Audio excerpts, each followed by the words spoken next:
All right, live.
Good morning, everyone. Welcome to the 7th South Asian Media and Cultural Studies Conference organized at the Florida State University. My name is Vaibhav Divanji, and I welcome you on behalf of the organizing committee to the 7th version of the South Asian Media and Cultural Studies Conference. This is the welcome session. The conference is co-sponsored by the conference is co-sponsored by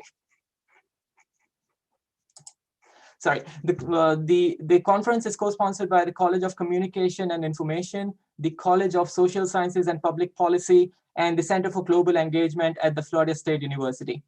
We organized this annual conference in the loving memory of Dr. Kathleen Undell, who was the founding and continuing member of the organizing committee.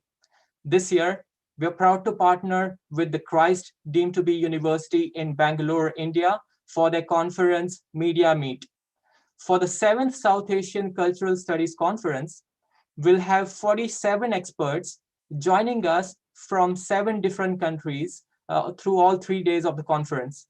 So we are truly beyond borders this year. We're live streaming the conference on YouTube. We're excited to begin the conference with a keynote by Dr. Deb Ikat from Hussman School of Journalism and Media at the University of North Carolina at Chapel Hill. I still remember that when I sent him the invitation email to Devda on September 17 at 11:45 a.m., I received a yes from him at 11:59 a.m. We're really excited. South Asia, like the rest of the world, has seen a lot during the last year, from cricketers leading politics to politicians throwing googly at the public, from cinema halls closing down to TikTok and PUBG getting banned. From Enanu Burger Khilao to Rasode Mein Kaun Tha, South Asia saw it all. So on behalf of the organizing committee of the 7th South Asian Media and Cultural Study Conference at the Florida State University, I invite you all on this fantastic 3-day journey of South Asia, Asian media and culture, truly beyond borders. Now, I'd like to invite Dr. Stephen McDowell, Assistant Provost and International Initiatives, and John F. Phipps, Professor of Communication at the School of Communication at the Florida State University, as well as the co-founder of the South Asian Media and Cultural Studies Conference, to say a few words. Thank you. Thanks, Vibo, and welcome everyone. I also share the excitement of having another event where we bring people together. We are able to connect with people in South Asia and Europe because we're fully virtual this year. The last few years, we've had some speakers in place and some people online. And so this is a kind of an expansion, but it really does allow us to reach out and connect with scholars around the world. And that's the reason why we're starting so early in the morning here in the United States. I really am glad for all the work that our organizing committee has done, and appreciate that we have some speakers from previous years who are serving as panel chairs. And we also have some of our alumni from our School of Communication doctoral program who are participating in the program. So that's great to connect. And also the partnership with Christ Deemed to Be University that you both mentioned. I'm really glad that this conference, it fits in kind of both my roles as a faculty member who does research in South Asian media studies, but also working at the university, trying to reach out to the world and make connections around the world.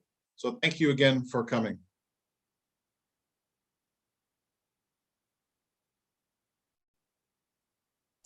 I'd request to play the video for the introduction video for the College of Communication and Information.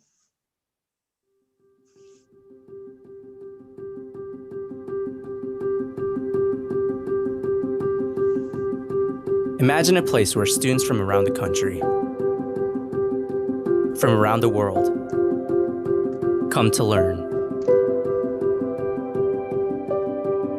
to discover, to make friends, to reach their potential, and to have fun.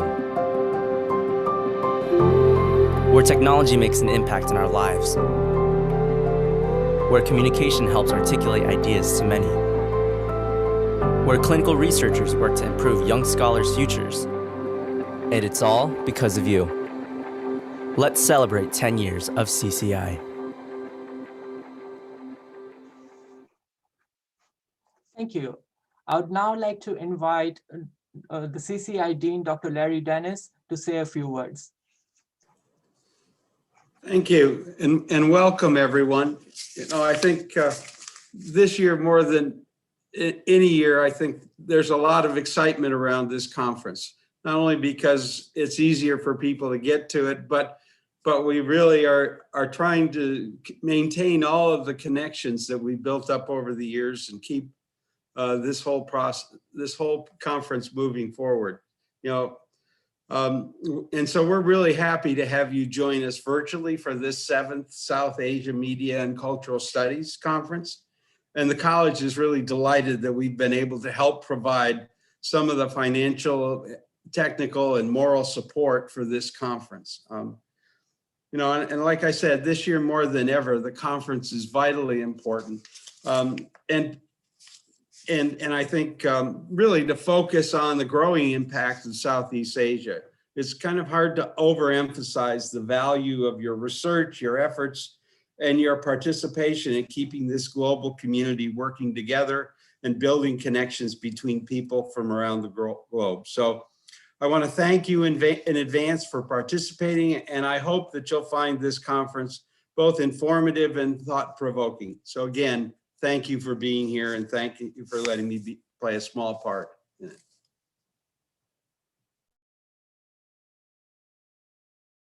Thank you so much, Dean Dennis, for your kind words. I would now request to play the video for the Center of Global Engagement.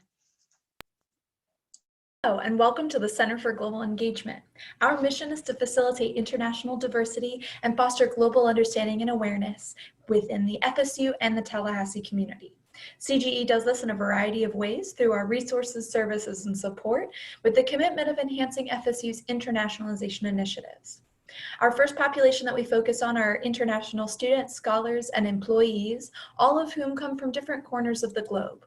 We have over 2,500 undergraduate and graduate international students enrolled at FSU that we offer immigration services support as well as programming support to help their seamless transition into the FSU community.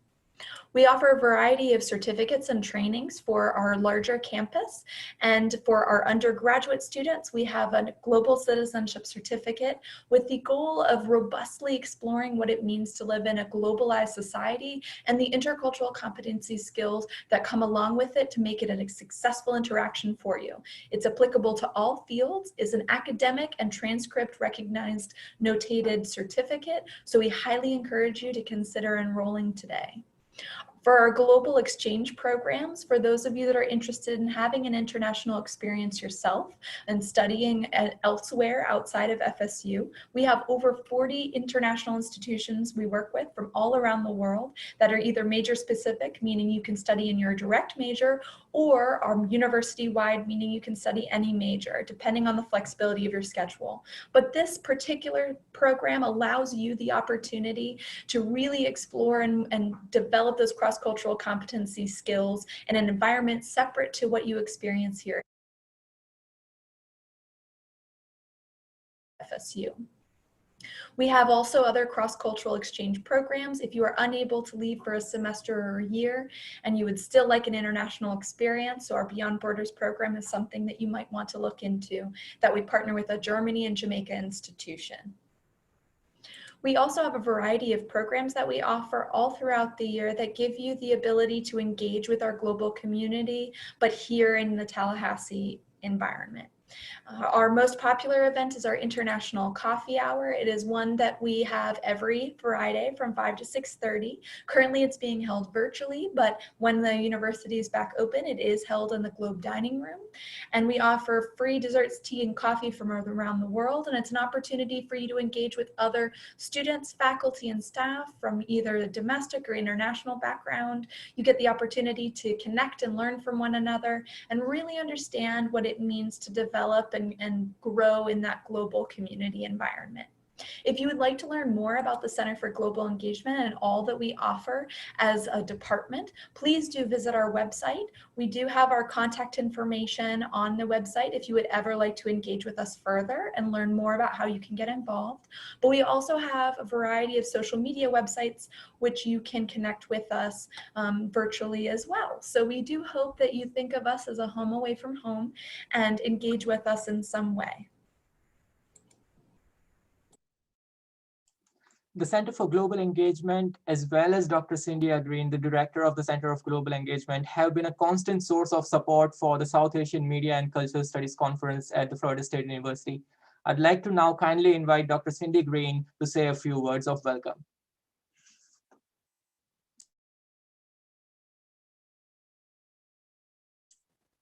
Hi, everyone. It's my pleasure to be part of this conference. And until this year, the Center for Global Engagement has hosted this in our wonderful building on campus. And we were just commenting earlier that we're missing the coffee breaks and the great, Indian lunch, etc. But on the other hand, it's a great opportunity to involve more people from around the world. So I think it's a great opportunity to do this all online one year to expand the rich presentations that will be shared. And as you saw from the previous video, the Center for Global Engagement, which is like the international center on most universities in the US, we have an expanded role, which has allowed us to help internationalize the campus, develop social, cultural, educational, and experiential opportunities which bring together faculty and staff, as well as expand the global footprint. And a great example of this is co-hosting this conference that we've been doing since its inception 7 years ago. So it's a great opportunity for us to be involved, to contribute to that. And we appreciate very much the hard work that the College of Communication and all others have put toward making this and to witness it grow through the years. So thank you. Thank you so much, Dr. Cindy Green, for your words. CGE has really helped in making this conference truly global and truly beyond borders. So thank you so much once again for your continued support. This year, we're partnering with a conference in India, which is called Media Meet by the Christ Deemed to Be University. I would request to play the video for Christ University.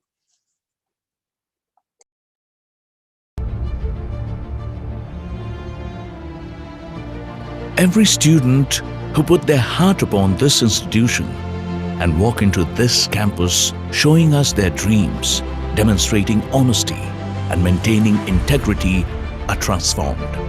And we at Christ push every single day that they are here in becoming better individuals. They have to have the ambition. They have to have humility. They have to have self-belief that they can achieve amazing things.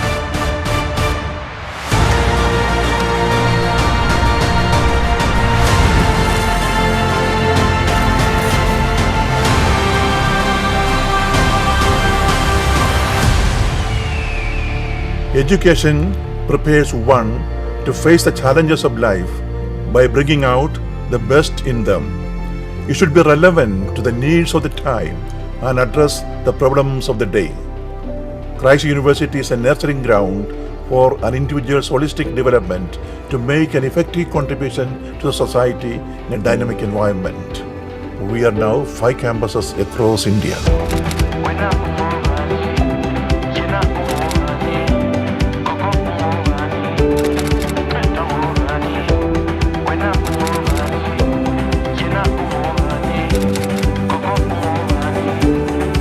In its quest for achieving world-class university standards, Christ strives to identify, adapt, and put into effect the best educational and administrative practices. It has signed more than 90 MOUs with foreign universities for the exchange of students and teachers, conducting joint research and publication programs.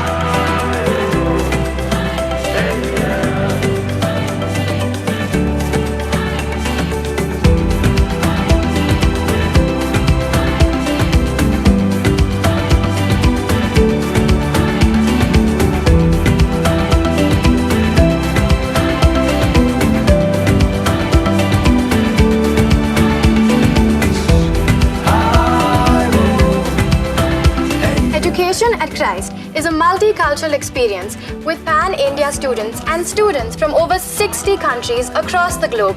The students' exposure to versatile and diverse cultures molds their global view and generates excellent virtues.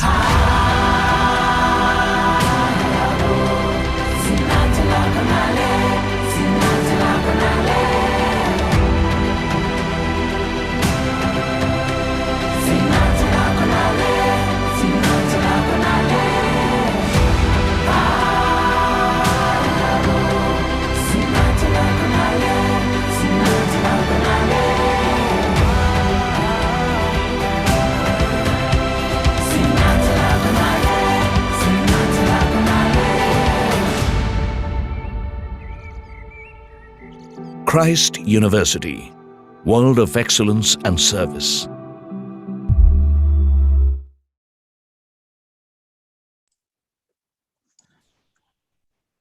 Now I'd like to invite Dr. Father Biju Chako, Director, Christ Deemed to Be University, Bannerghatta Campus, and Coordinator of the Postgraduate Program Department of Media Studies at Christ Deemed to Be University, to say a few words. Thank you so much for joining us today, Dr. Father Biju Chako. Say a warm good evening from India. Greetings to the organizers, speakers, and participants of the 7th South Asian Media and Cultural Studies Conference 2021. Christ University is proud and privileged to partner with the Florida State University in organizing this edition of the South Asian Media and Cultural Studies Conference.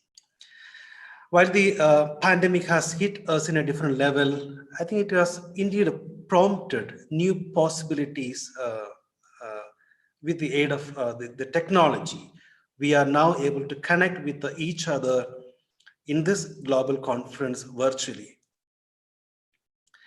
So I quote the words of Stephen Covey, who described the countries of South Asia and its cultures as strength lies in differences, not in similarities. Inside those old tattered pages of the book, there is a lot to be discovered. So South Asia is a vibrant space teeming with a lot of human life coming from diverse ethnic, religious, linguistic, and other socio-cultural backgrounds. It's a space known for its biodiversity, ranging from the Asian elephant, great Indian hornbill, the olive-ridley turtles, dolphins, and many more. With almost 1/4 of the world's population, it has enabled civilizations, birthed different religions, and of course has been the hub of many cultural experiments, revolutions, and reforms.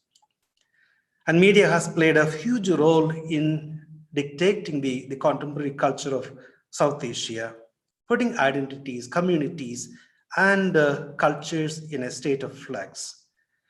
In the next 3 days, we look forward to accomplished educationists throwing light on the complexity of interactions in the context of media cultures and cultural practices in South Asia. The Department of Media Studies at Christ University and Florida State University had collaborated and conducted the Media Meet 2020. There is a 3 days virtual international conference on the theme Media Literacy. Now we are delighted to come again together and organize another meaningful conference. Let me take this opportunity to introduce Christ University, which I am representing. So Christ is a multidisciplinary university which was established in 1969, situated in Bangalore. It's a center with 5 campuses. And the Department of Media Studies here is one of the most academically rigorous centers of the media higher education in India. We provide a deep disciplinary foundation, raise social concerns, and facilitate holistic development. And with research-driven programs, we work towards producing knowledge that is relevant, responsible, and respectful of pluralist and democratic ethos. This conference gives me the hope of a fruitful collaboration with the South Asian Media and Cultural Studies fraternity. I'm looking forward to a delightful exchange of rich cultural ideas and experiences in the future.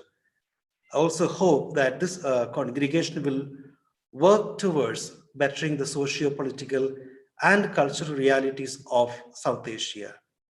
With this note, I conclude my address and look forward, along with all of you, to the wonderful dissertations on the theme Beyond Borders. Good day to one and all. Thank you. Thank you so much for your wonderful words, Dr. Father Biju Chako. We are really honored to have you today with us, and we're really honored to have partnered with Christ Stream to be University India for this year's conference, the 7th South Asian Media and Cultural Studies Conference. Once again, I'd like to thank Dr. Stephen McDowell, Dean Dr. Larry Dennis, Dr. Cynthia Green, and Dr. Father Biju Chako for your welcome words, as well as for your time this morning. We look forward to having you with us virtually throughout all 3 days. Please feel free to enjoy our YouTube live stream. I'd like to remind that we're live on YouTube. You can go to the conference webpage and you should be able to find the YouTube links for all 3 days. So thank you so much once again, and thank you so much for your time. For the audiences, we will join you in 15 minutes at 8:45 with our first keynote, our opening keynote by Dr. Dave Ikat. I'm really excited about it. I'm sure everyone is. So we'll join you back in 15 minutes. Thank you so much. Stay tuned.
Hello, everyone. I am Rebecca Peters, a member of the organizing committee and a PhD candidate at in the Department of Religion at Florida State University. Thank you for joining us for the 7th annual South Asian Media and Cultural Studies Conference that we are presenting virtually here. This is the keynote and Anderson Ashby Leadership on Journalism and Public Affairs lecture by Dr. Deb Eichott. For those viewing on YouTube live stream, welcome. Please feel free to drop questions into the chat feature on YouTube at any time. We will compile them and ask as many as possible to our speaker during the Q&A after his presentation. Now I would like to welcome Dr. John Mayo, Director of the William A. Kerr Intercultural Education and Dialogue Initiative at Florida State University, to introduce the speaker. Thank you, Rebecca, and good day to everyone, wherever you are and in whatever time zone. On behalf of FSU's College of Social Sciences and Public Policy and the Anderson Ashby Lectureship on Journalism and Public Policy, I too wish to welcome you to today's global conference. Before introducing our keynote speaker, I want to give a special welcome to our participants from South Asia and to Miss Florence Ashby. It was Flo and her late husband Laird, both FSU graduates, who endowed the lectureship in 2005. Our keynote speaker is Dr. Deb Eichott. He is a distinguished professor of journalism at the Hussman School of Media and Journalism at the University of North Carolina, Chapel Hill. Before coming to the US from India for graduate study in 1992, Deb was a reporter for the Ananda Basar Patrika's Telegraph, which is an English language newspaper published throughout India. He covered politics, education, and culture throughout India, as well as in neighboring countries. He also filed reports for the BBC's World Service. Deb's current research focuses on how people in South Asia blend their media consumption habits across multiple platforms to reinforce their own opinions and to close out dissenting ones. You will hear more about such habits in his lecture. Deb's most recent book, entitled Agenda Melding: News, Social Media, Audiences, and Civic Community, was published in 2019. It marked the 50th anniversary of the seminal agenda-setting studies that were conducted at UNC in the late 1960s. In addition to his scholarship, Professor Eichott has been recognized as an outstanding teacher throughout his university career. In 2003, he was named the National Journalism Teacher of the Year by the Scripps Howard Foundation. He currently serves as Vice President of the Association for Education in Journalism and Mass Communication. The AEJMC, which is known to many of you, I'm sure, is one of the field's premier organizations, and he will become president of its next year. The title of Deb's lecture this morning is Media Platforms for Pride and Prejudice: Triumphs, Trials, and Tribulations for Journalism and Public Affairs in South Asia and beyond. Deb, welcome to FSU and to the conference.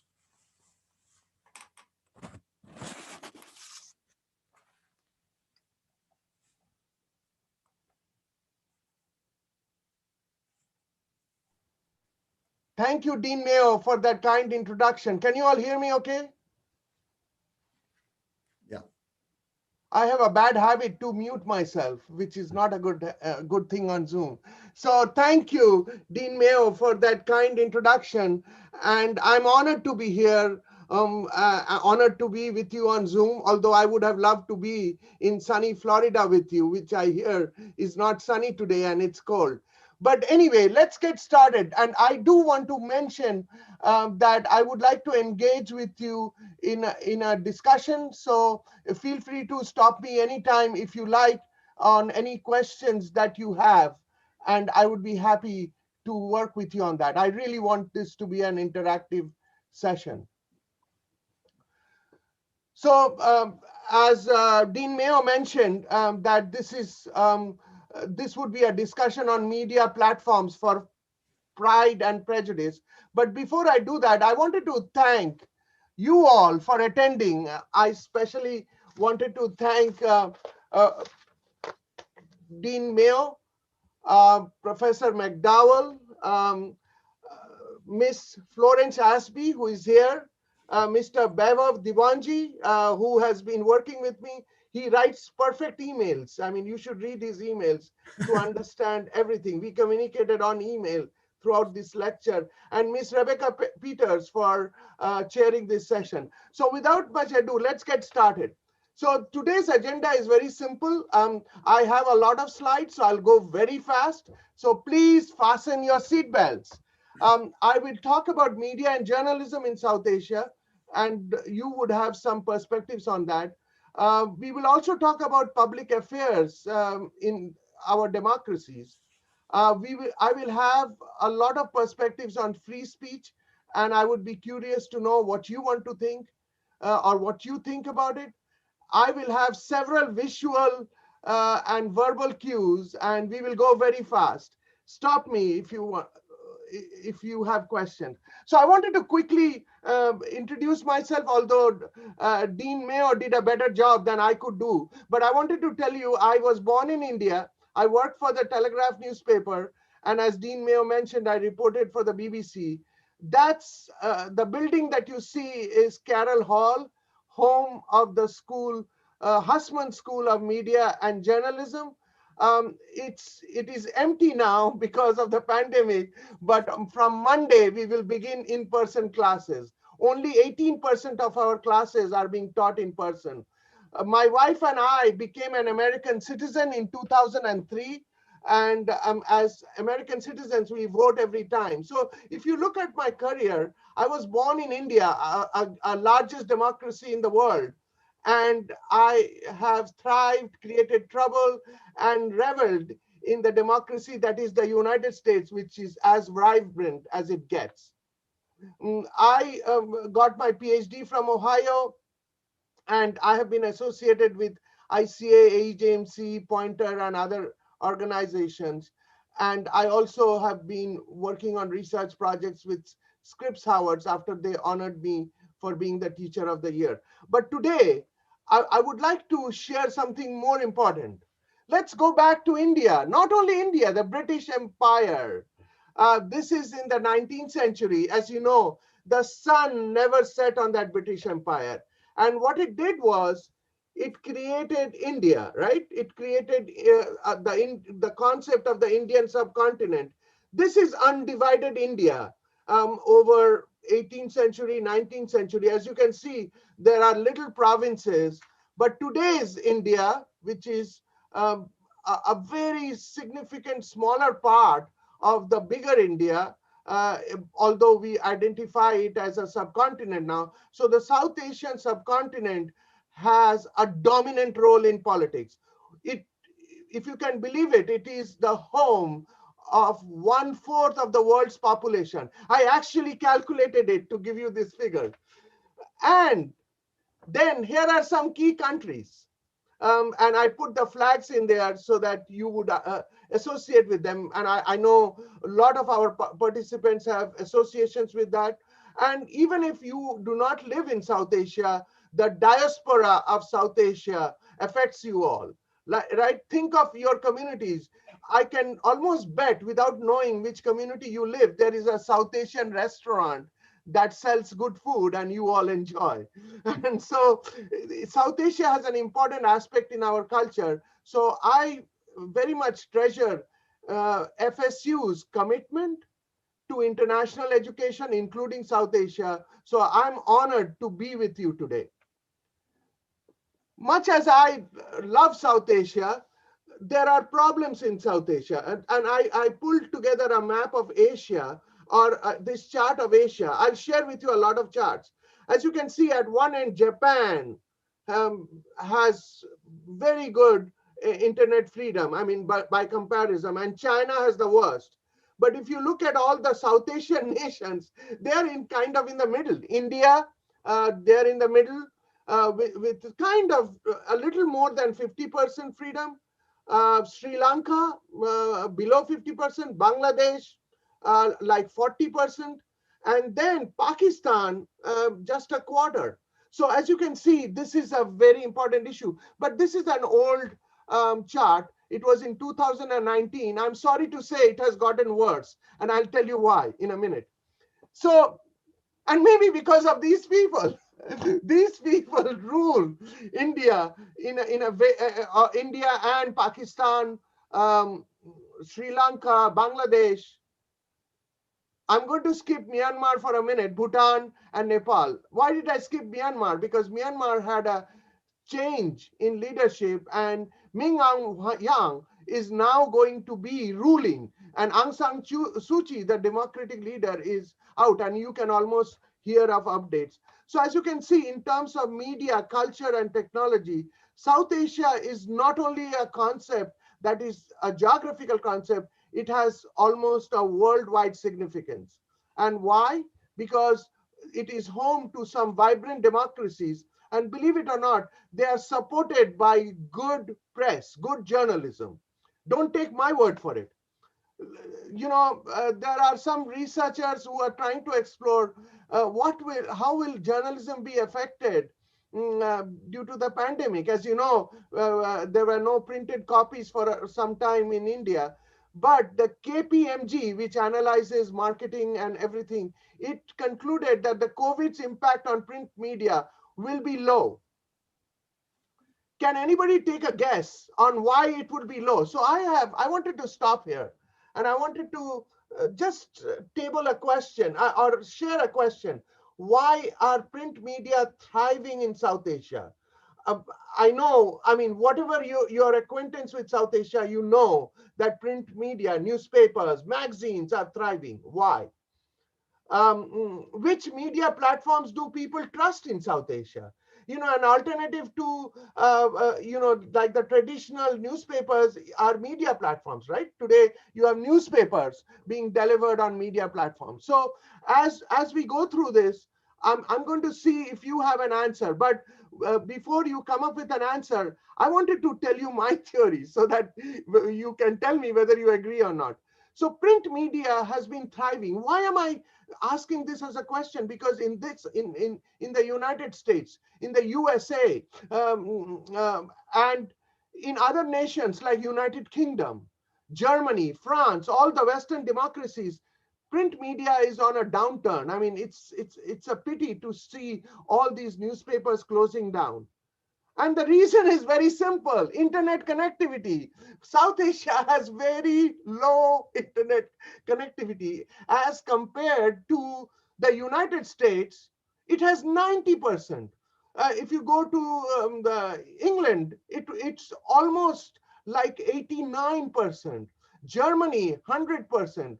And one of my students told me in South Korea, it's 103%. I said, how?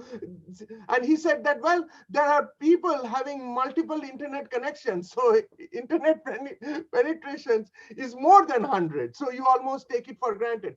So as long as internet penetration is low, India will have a thriving print media. And there is another reason.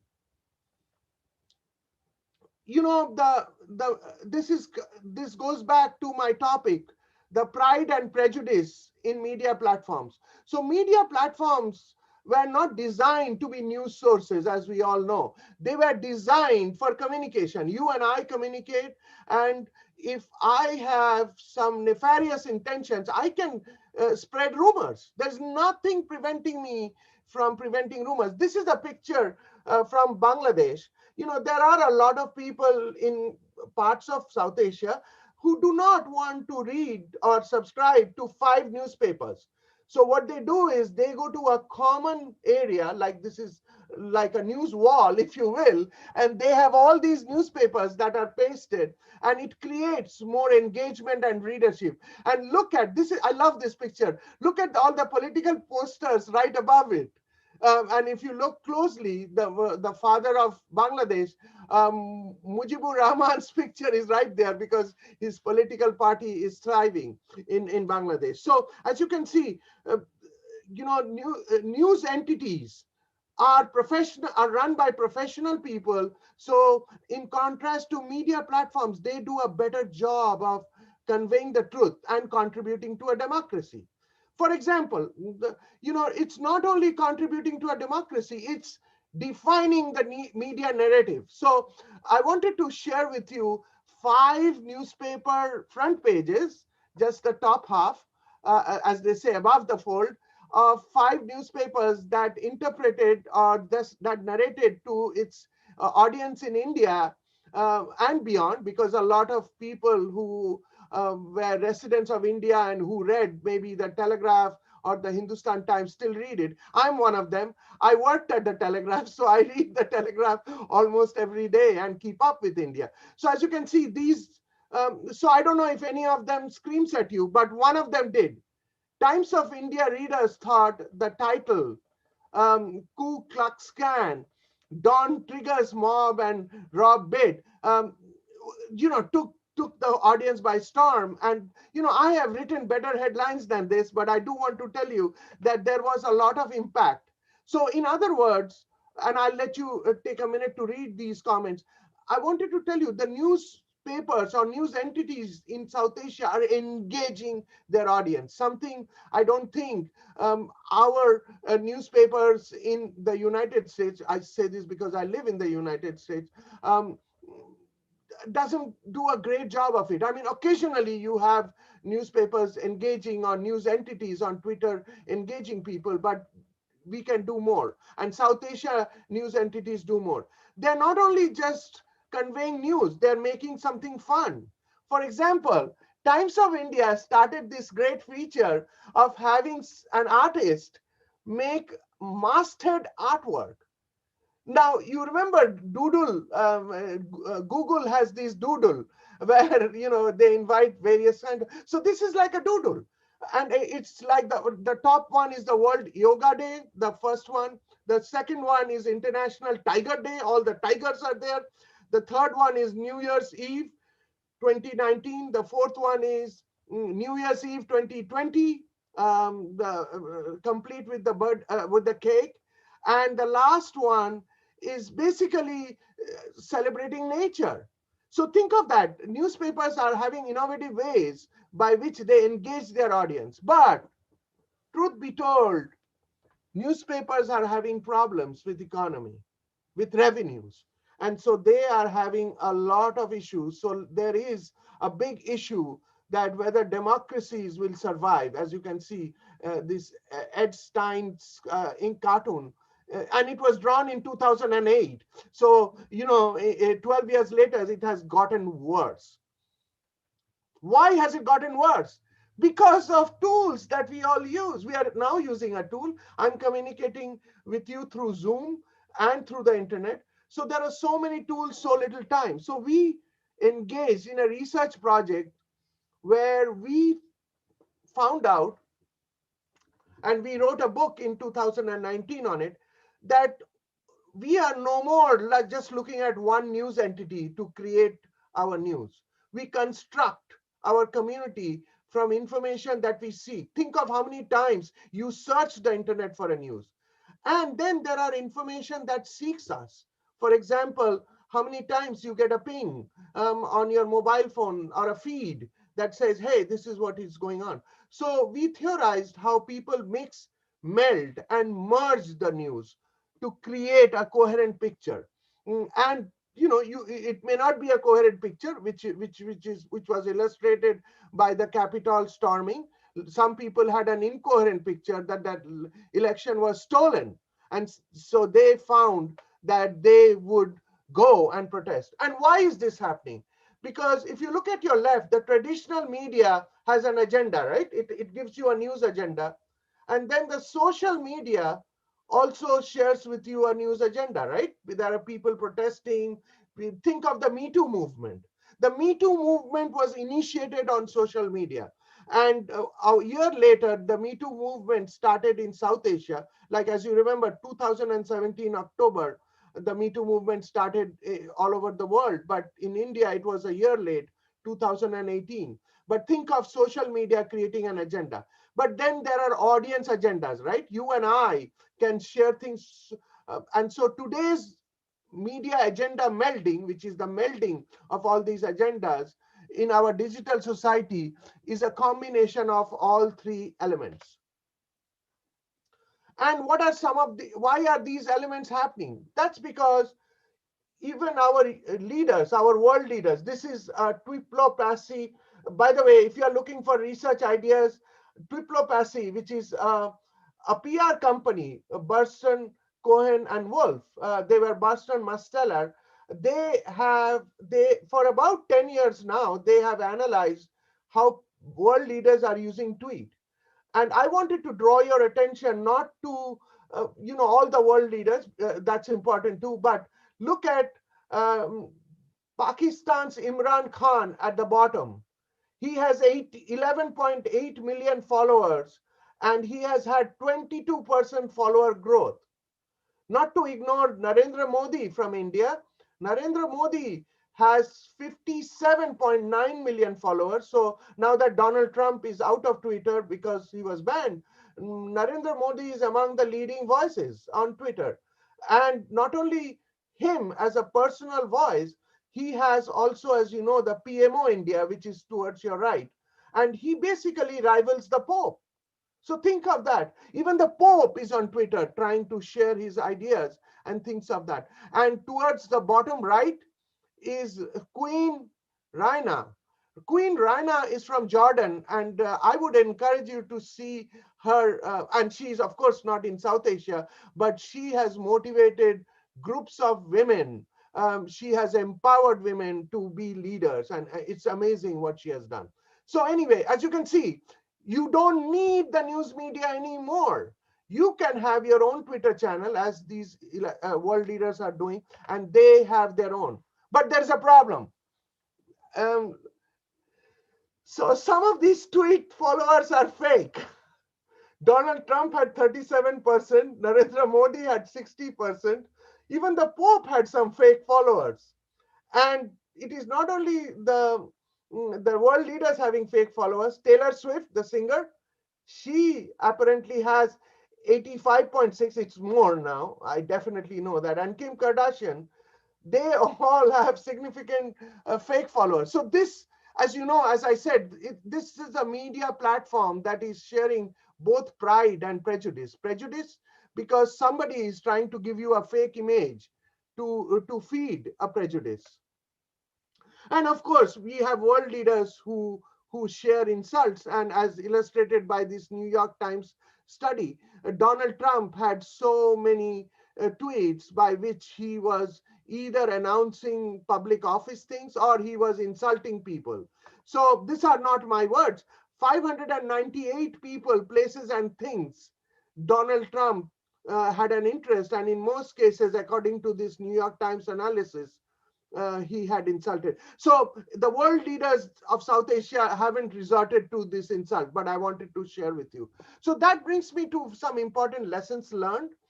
And so as you can see, in our world of digital space, we have to be our own media channels. Look at the top brands, look at the world leaders, each own their own media platforms. And the best brands lead the narrative. This is a good time to talk about it because this weekend, Florida is celebrating the Super Bowl, right? And you have ads that define the brands. And think of that. There is a famous company, as you know, for 37 years. Budweiser has had Super Bowl ads. This is the first time Budweiser will not have a Super Bowl ad because it will use that money to promote vaccination. Budweiser wasn't very quiet about it. They made a promo video saying that, hey, we are donating that much money. So as you can see, we have to be our own media channels, and that's how you can control, or not that you want to control, but you can define your media narrative. Why? There's another element to it, storytelling. Storytelling has become the root of all influence. What did I tell you about Budweiser? I told you that they, for 37 years, they have had ads in the Super Bowl.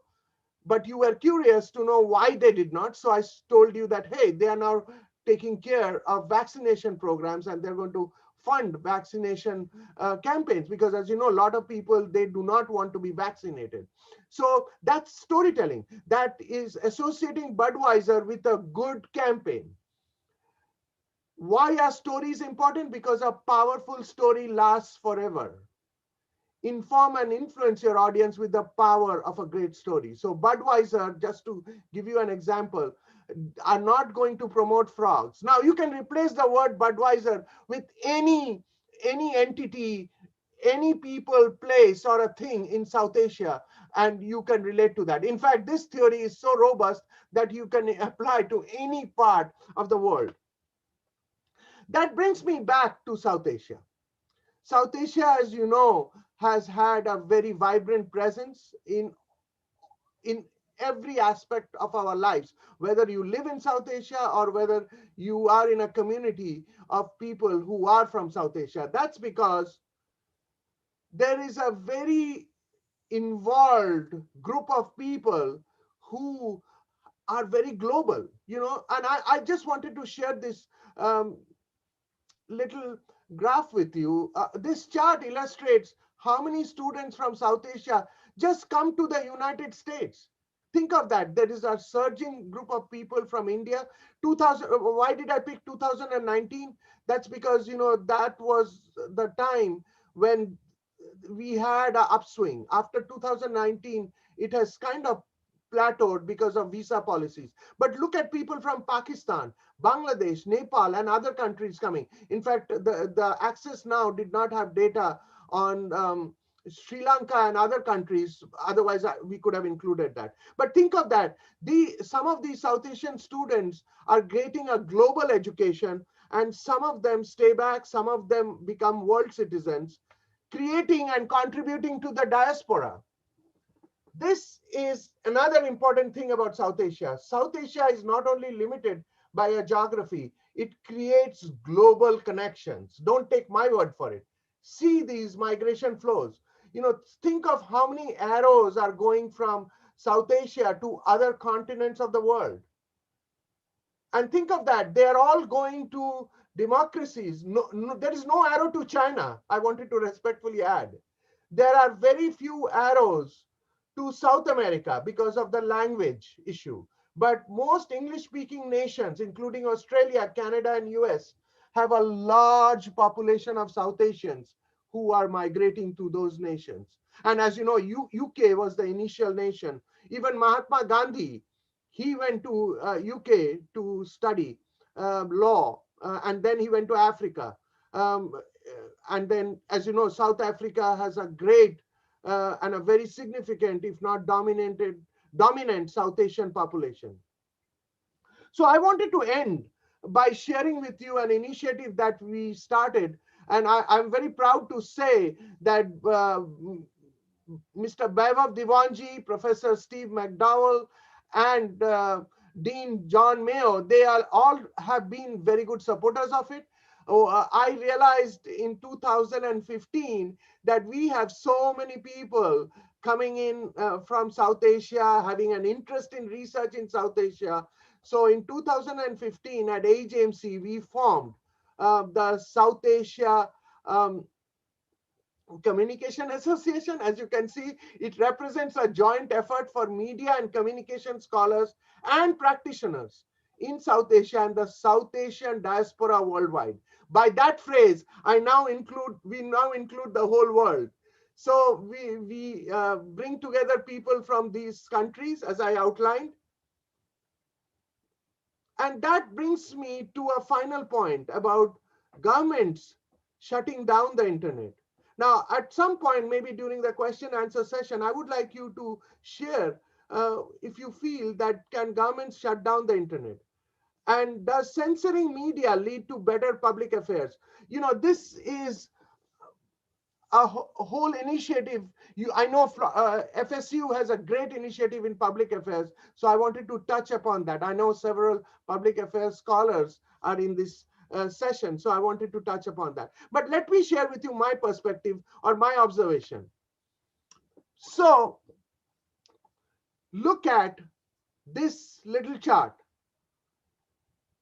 This is a little outdated. In fact, it was a good chart last year because it was tracking 2019 data. But you get the point.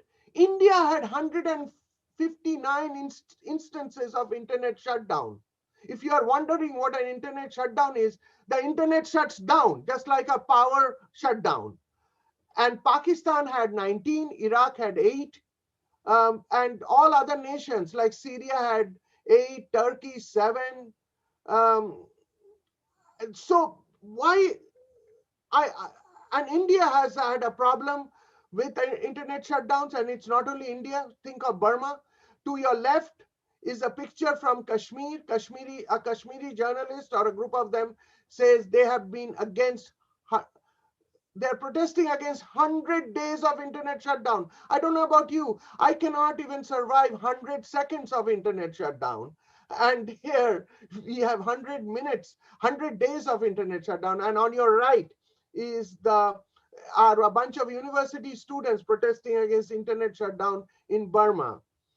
And as we go through this, the reason I shared with you about Burma is because as you know, the moment the coup happened, they cut telephone lines, they cut communication because that's the way the government deems it fit to control. So I wanted to end my lecture here because I wanted to get to the best part or to the better part of you all asking me questions. So I'm going to stop sharing.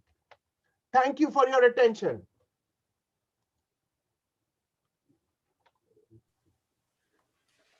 Thank you very much, Professor Ikat, for that very, very comprehensive and informative survey of the region. Thank you for anchoring the discussion in the future of democracy, which is one that not only countries in South Asia, but indeed in the US are now confronting as well. I don't see any questions yet.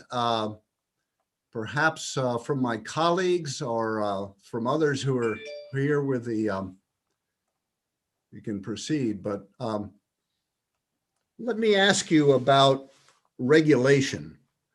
It struck me that India was, far and above the number of shutdowns of the internet, but what in fact does that mean? Were these temporary shutdowns?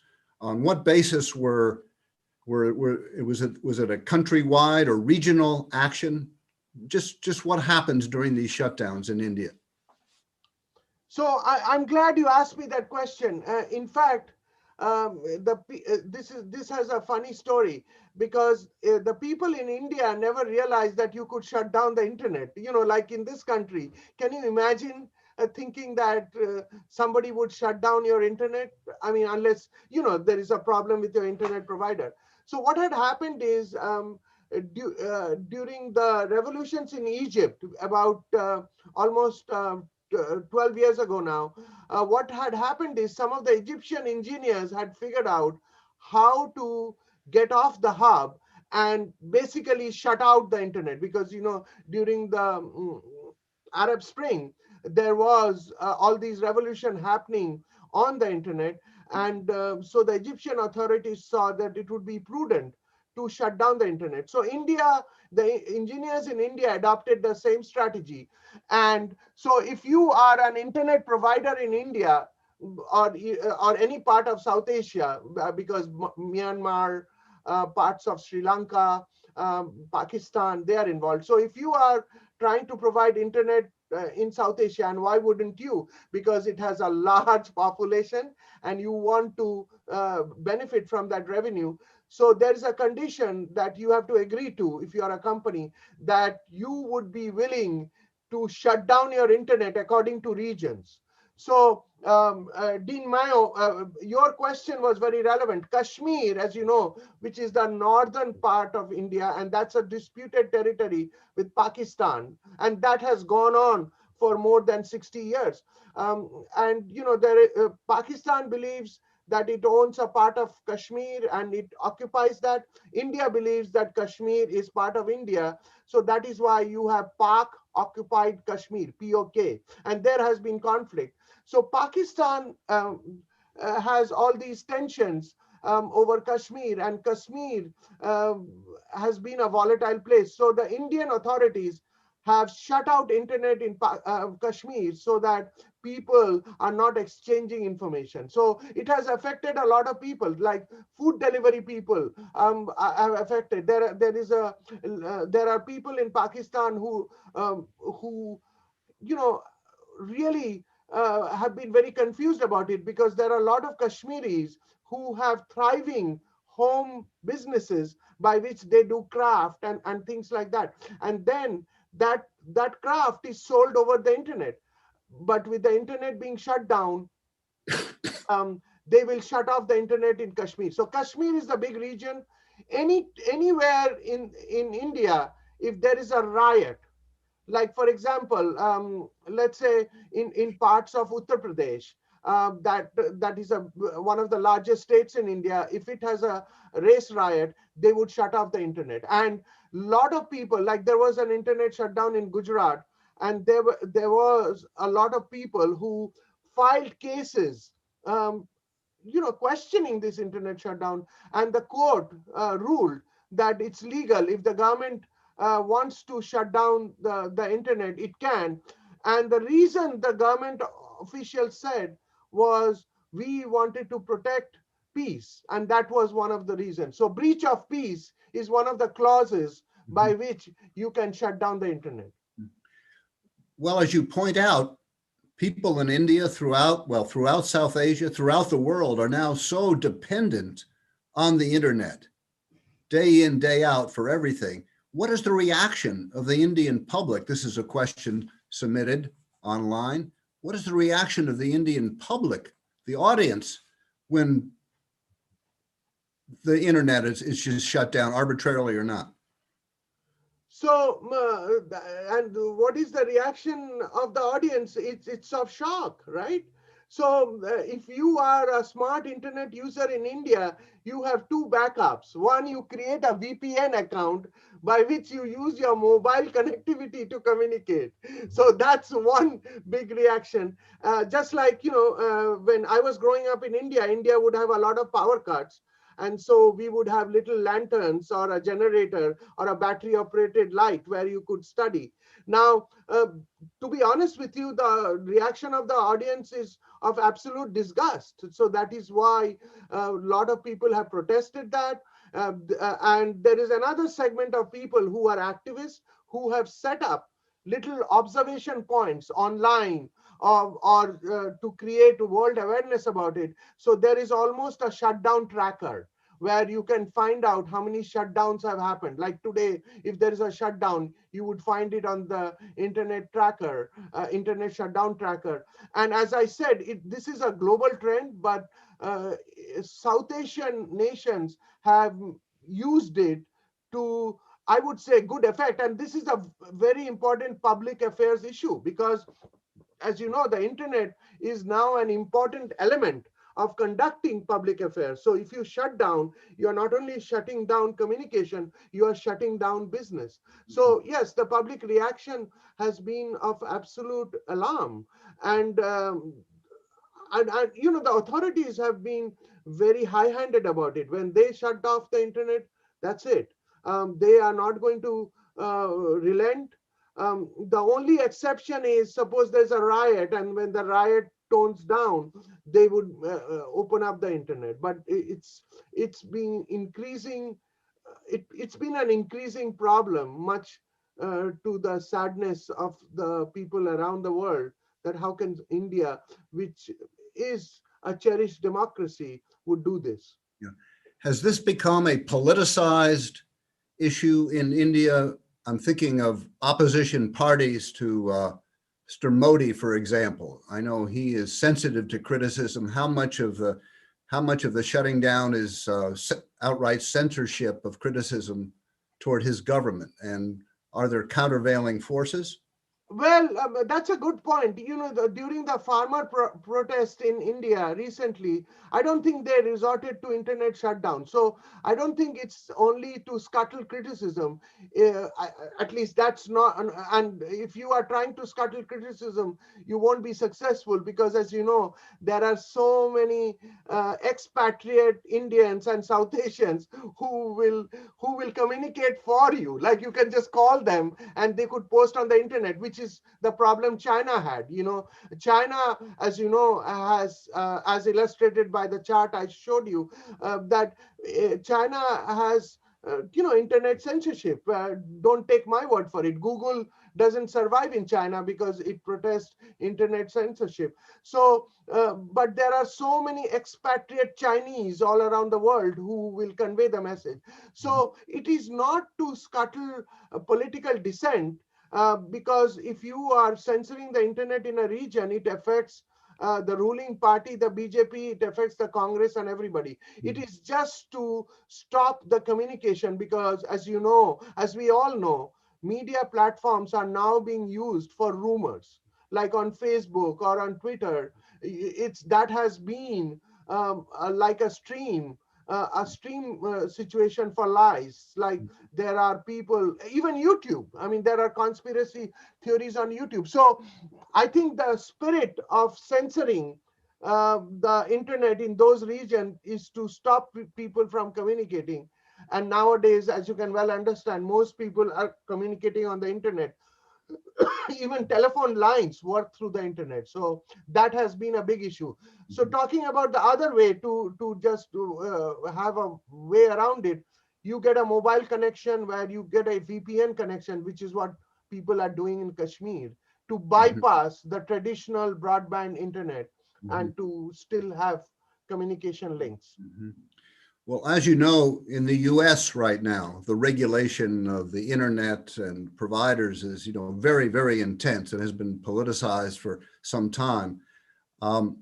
What factors are influencing the future of regulation in India and other South Asian nations? So at some point, I think there will be a situation that there will be an intervention from the United Nations or some world body where, truth be told, the US has not, as you know, the United States, in terms of fostering freedom around the world, uh, always tries to censure nations. For example, the United States is censoring Myanmar for all the political coup. So at some point, people are hoping, people in India and other parts of the world are hoping that there will be a censure against India and there will be enough public outrage so that India will find it wiser. Because if you can even think of 555 internet shutdowns, that's too much. It means it's happening so many times. Now, of course, that's not in 1 year, but as you can well imagine, for regions that are affected, you know, you really can't rely on communication, and we depend so much on the internet. You said at the outset that India is still a newspaper reading country. And my colleague here, Sneha, raises a question and points out that Bangalore still has homes buying at least 3 newspapers a day in spite of good internet accessibility. Why is that? Why is newspaper reading so ingrained in now still?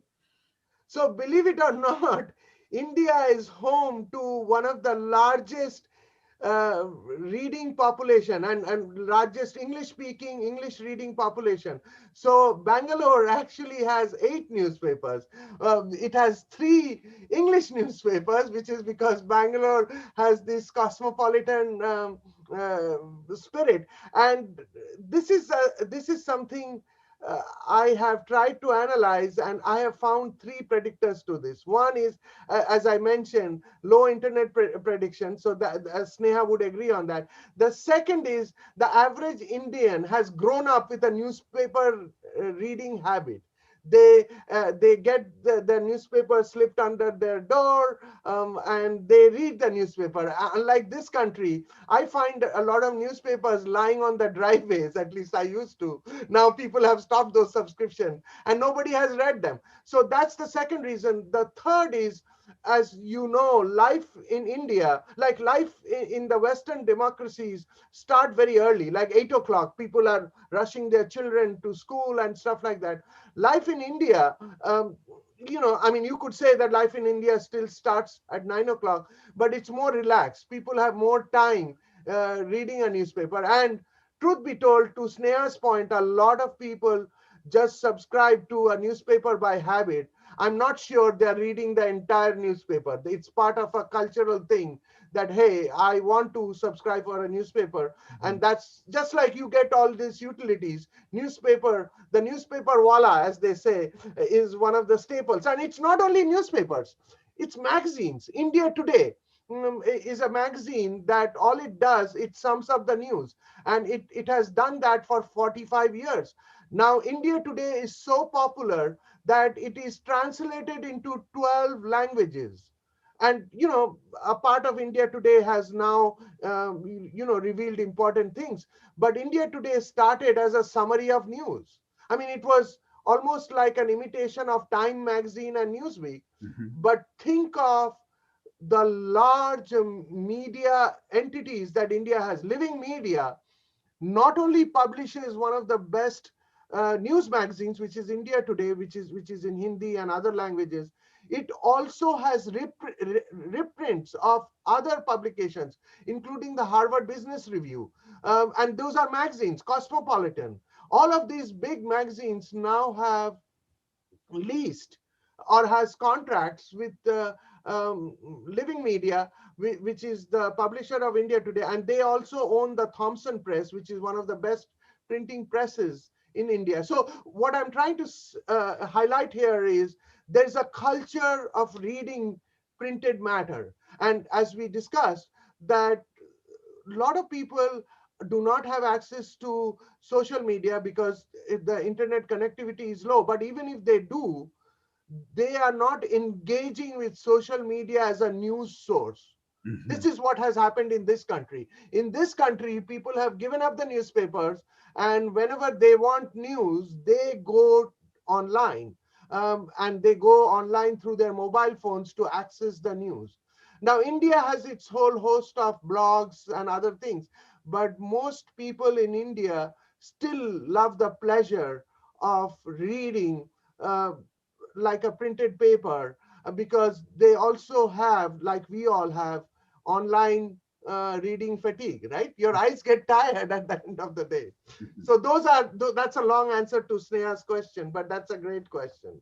Well, we have a couple of questions now, I think, touching on another important point you made, which is about the Indian diaspora and the size of it, the influence of it. And a question from my colleague Vaidab is, what role do South Asians living in other countries play in media conversations and coverage? Well, I think the answer, let me answer it at two levels. You don't have to take my word for it. Think of how many people from South Asia are involved in the politics of this nation now. We have governors who are of South Asian descent, and the Biden administration now has more people from South Asia than any other administration. Like there are people who are part of Biden's legal team. His speechwriter is from South Asia. So I think like all parts of society, I think people of South Asian descent or part of the diaspora are having big involvement in India, and a big involvement in the United States. And these are not only people from India, these are people from Pakistan, and a lot of people joke that, there are some hospitals where in the operation theater, the doctor plays South Asian music because he wants to be at peace while he is doing his operations. And think of even England. The mayor of London is of South Asian descent. Think of other parts of this world. So, and if you look at even this country, to address Vaibhav's question, I know last year we had Radhika talk about the South Asian journalists. So there are, in this country itself, there are a lot of journalists who are of South Asian descent, who are very involved in journalism, because they grew up in a family where it treasured journalism, it was keeping up with things. And I think that's an important element. But I would say you could even find some other community like Irish Americans who have an influence in media. So not to go regional about it, but I do want to tell you that South Asian professionals and people are making an impact in all aspects of lives. Mhm. You also mentioned the close ties that are maintained by people in the diaspora, yourself included. You mentioned keeping up on a daily basis with the media scene in India. A question from a YouTube participant: many families face problems contacting their children studying during internet shutdowns. How does this kind of regulation impact the kind of agenda melding that you've been talking about? So as you can well imagine, this has been a big issue and a problem. And the little secret is 2 words: WhatsApp.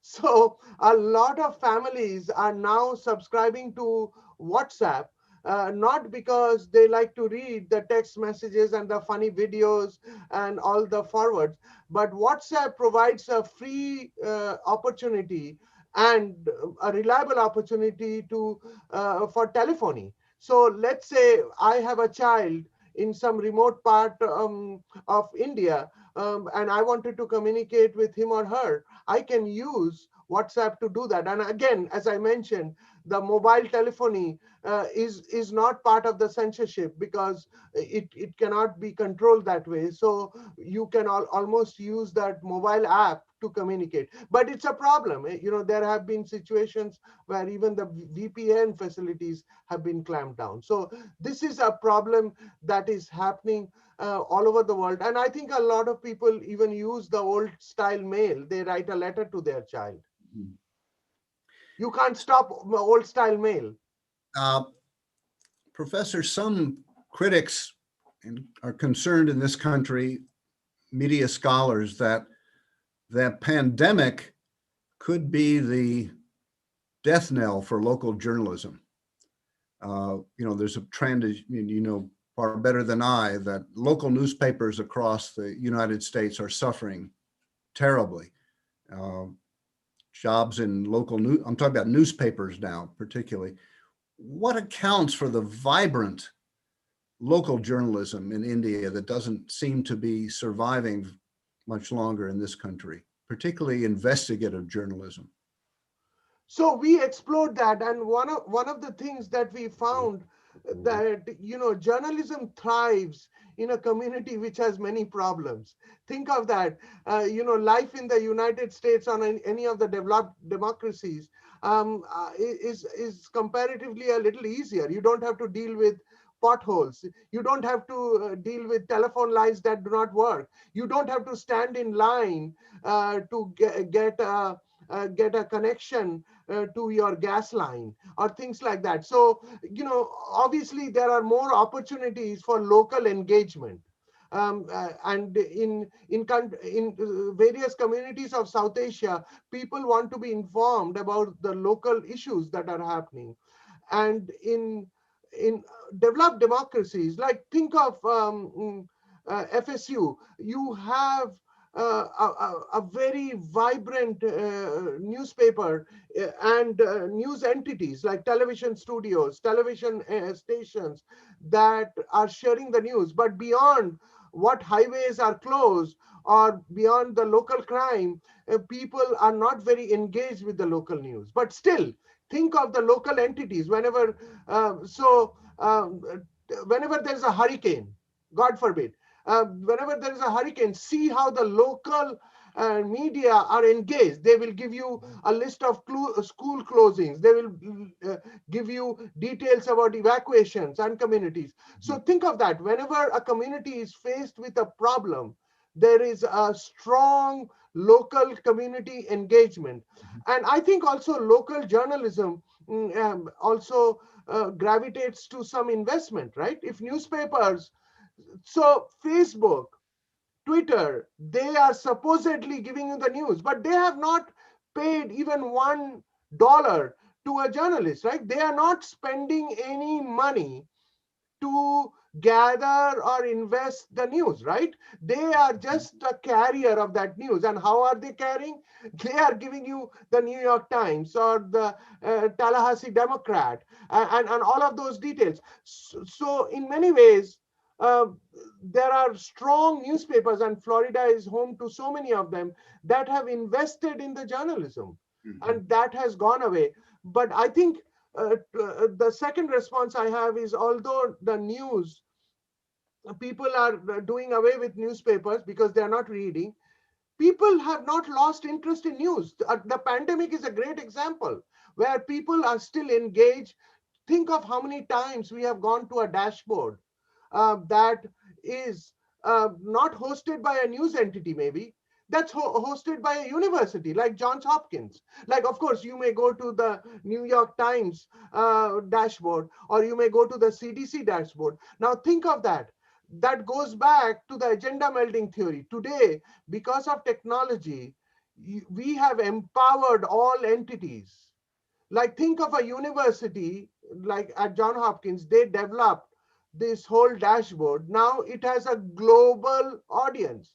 No news entity can boast that. Now, New York Times does that, but New York Times also wants you to subscribe, and that's how it gets its money. So I think if you think of it, you have to be very innovative to engage the audience. And newspapers or news entities that have been successful in engaging the audience are earning revenues.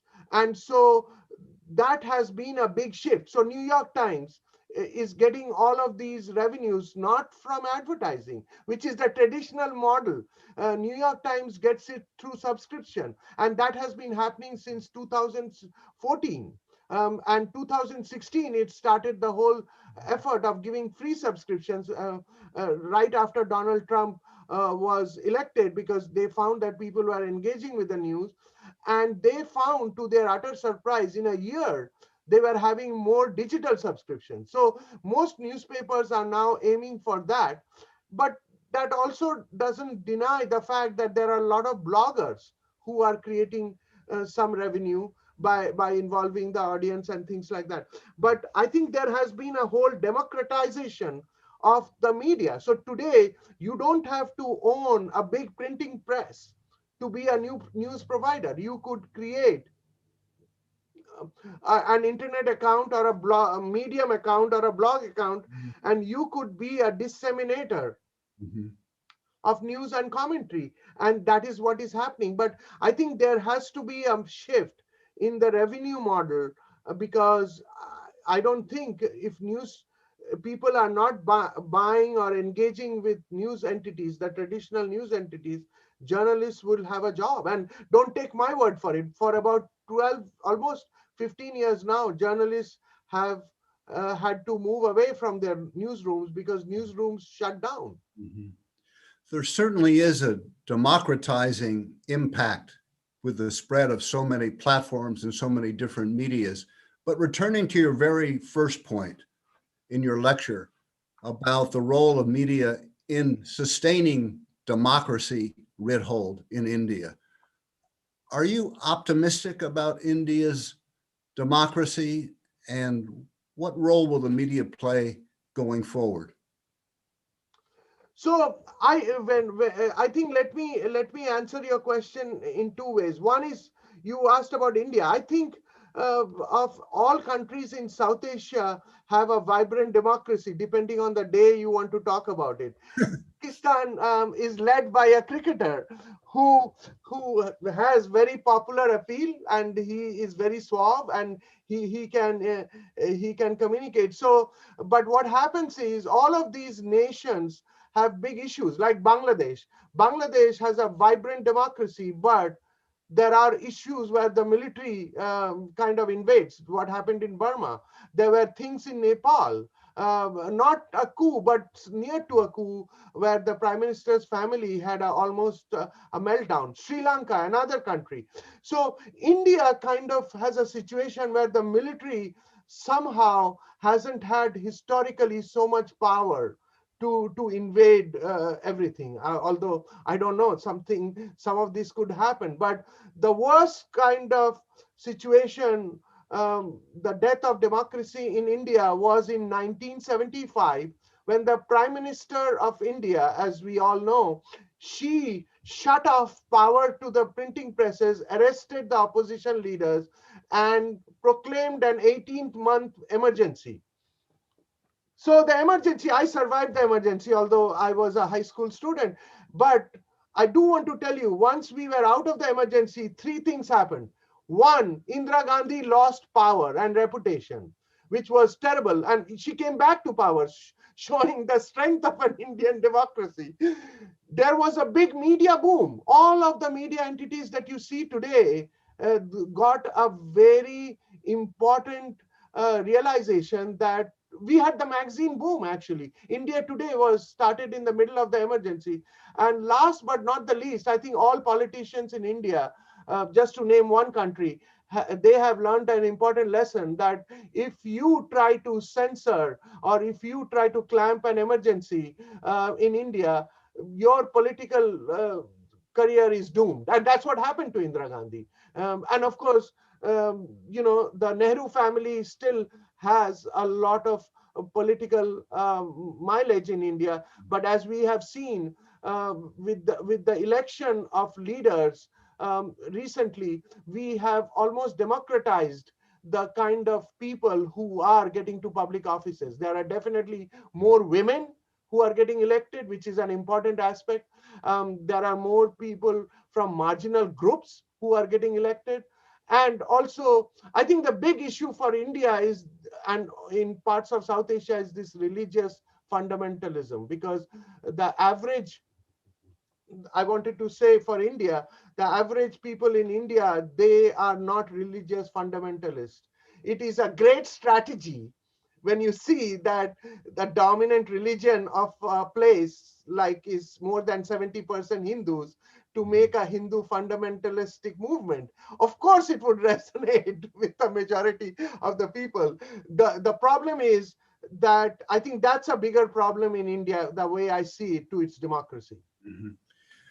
Well, I'm encouraged, and I'm sure many of our participants this morning are encouraged by those final thoughts. You have provided such a wonderful overview of the situation in India and by extension, the region. And you've also framed so many important questions that will be pursued in the next 2.5 days with our conference. So Professor Eichhardt, I want to thank you for being here, for sharing your experience, for sharing your research, and for sharing your optimism about the media and its role in democracy in South Asia and other regions. So I think with that, thanks. I want to turn it back over to our moderator, Professor Peters, and she will be able to highlight what's coming next in our conference this morning. Thank you, Dean Mayo, for this opportunity. And you have such a lineup of wonderful speakers at this conference.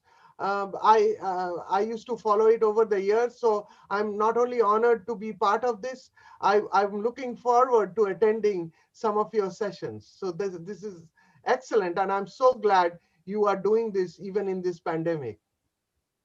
Thank you, sir. Well, thank you guys, both Dr. Eichhardt and Dr. Mayo. That was a fantastic, interesting keynote and Q&A. Just a few comments that have been also shared by the YouTube audience.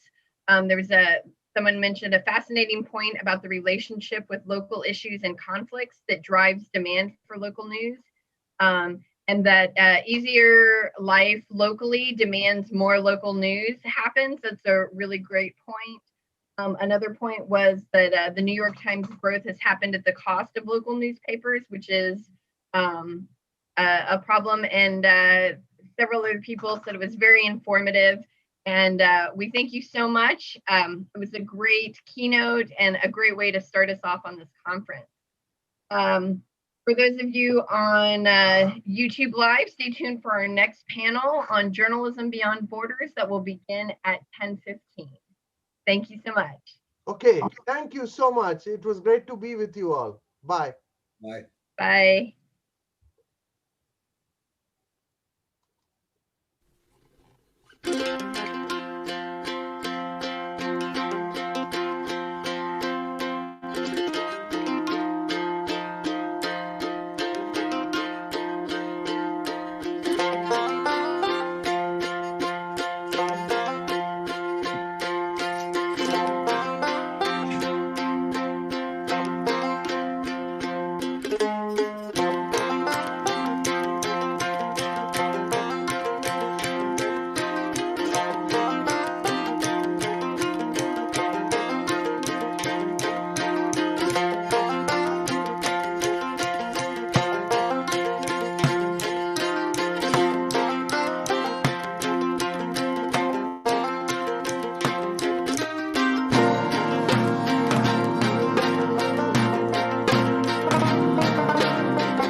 What do I do?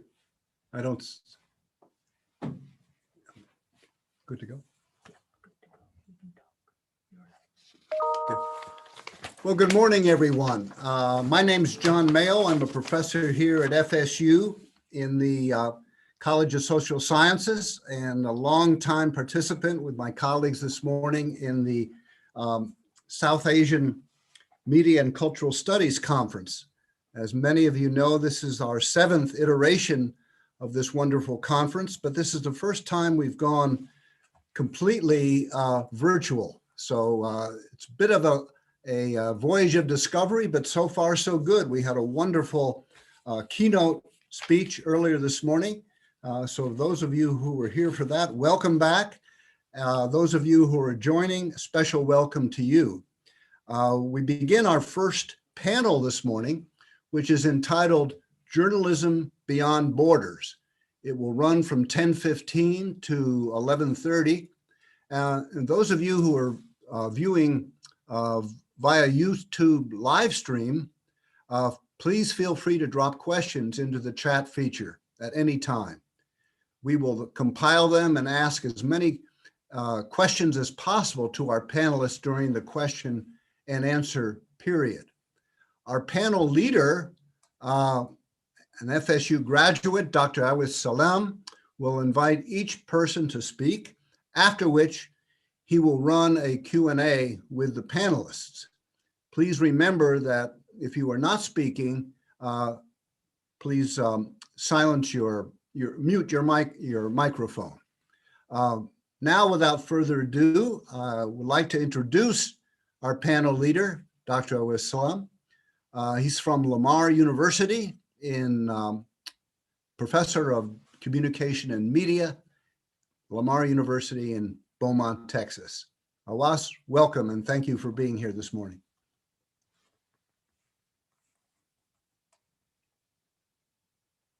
I think you're muted. Yeah, I'm muted. Let me unmute myself. Okay, thank you, Dr. Mayo. Always a pleasure to be back, although virtually this time.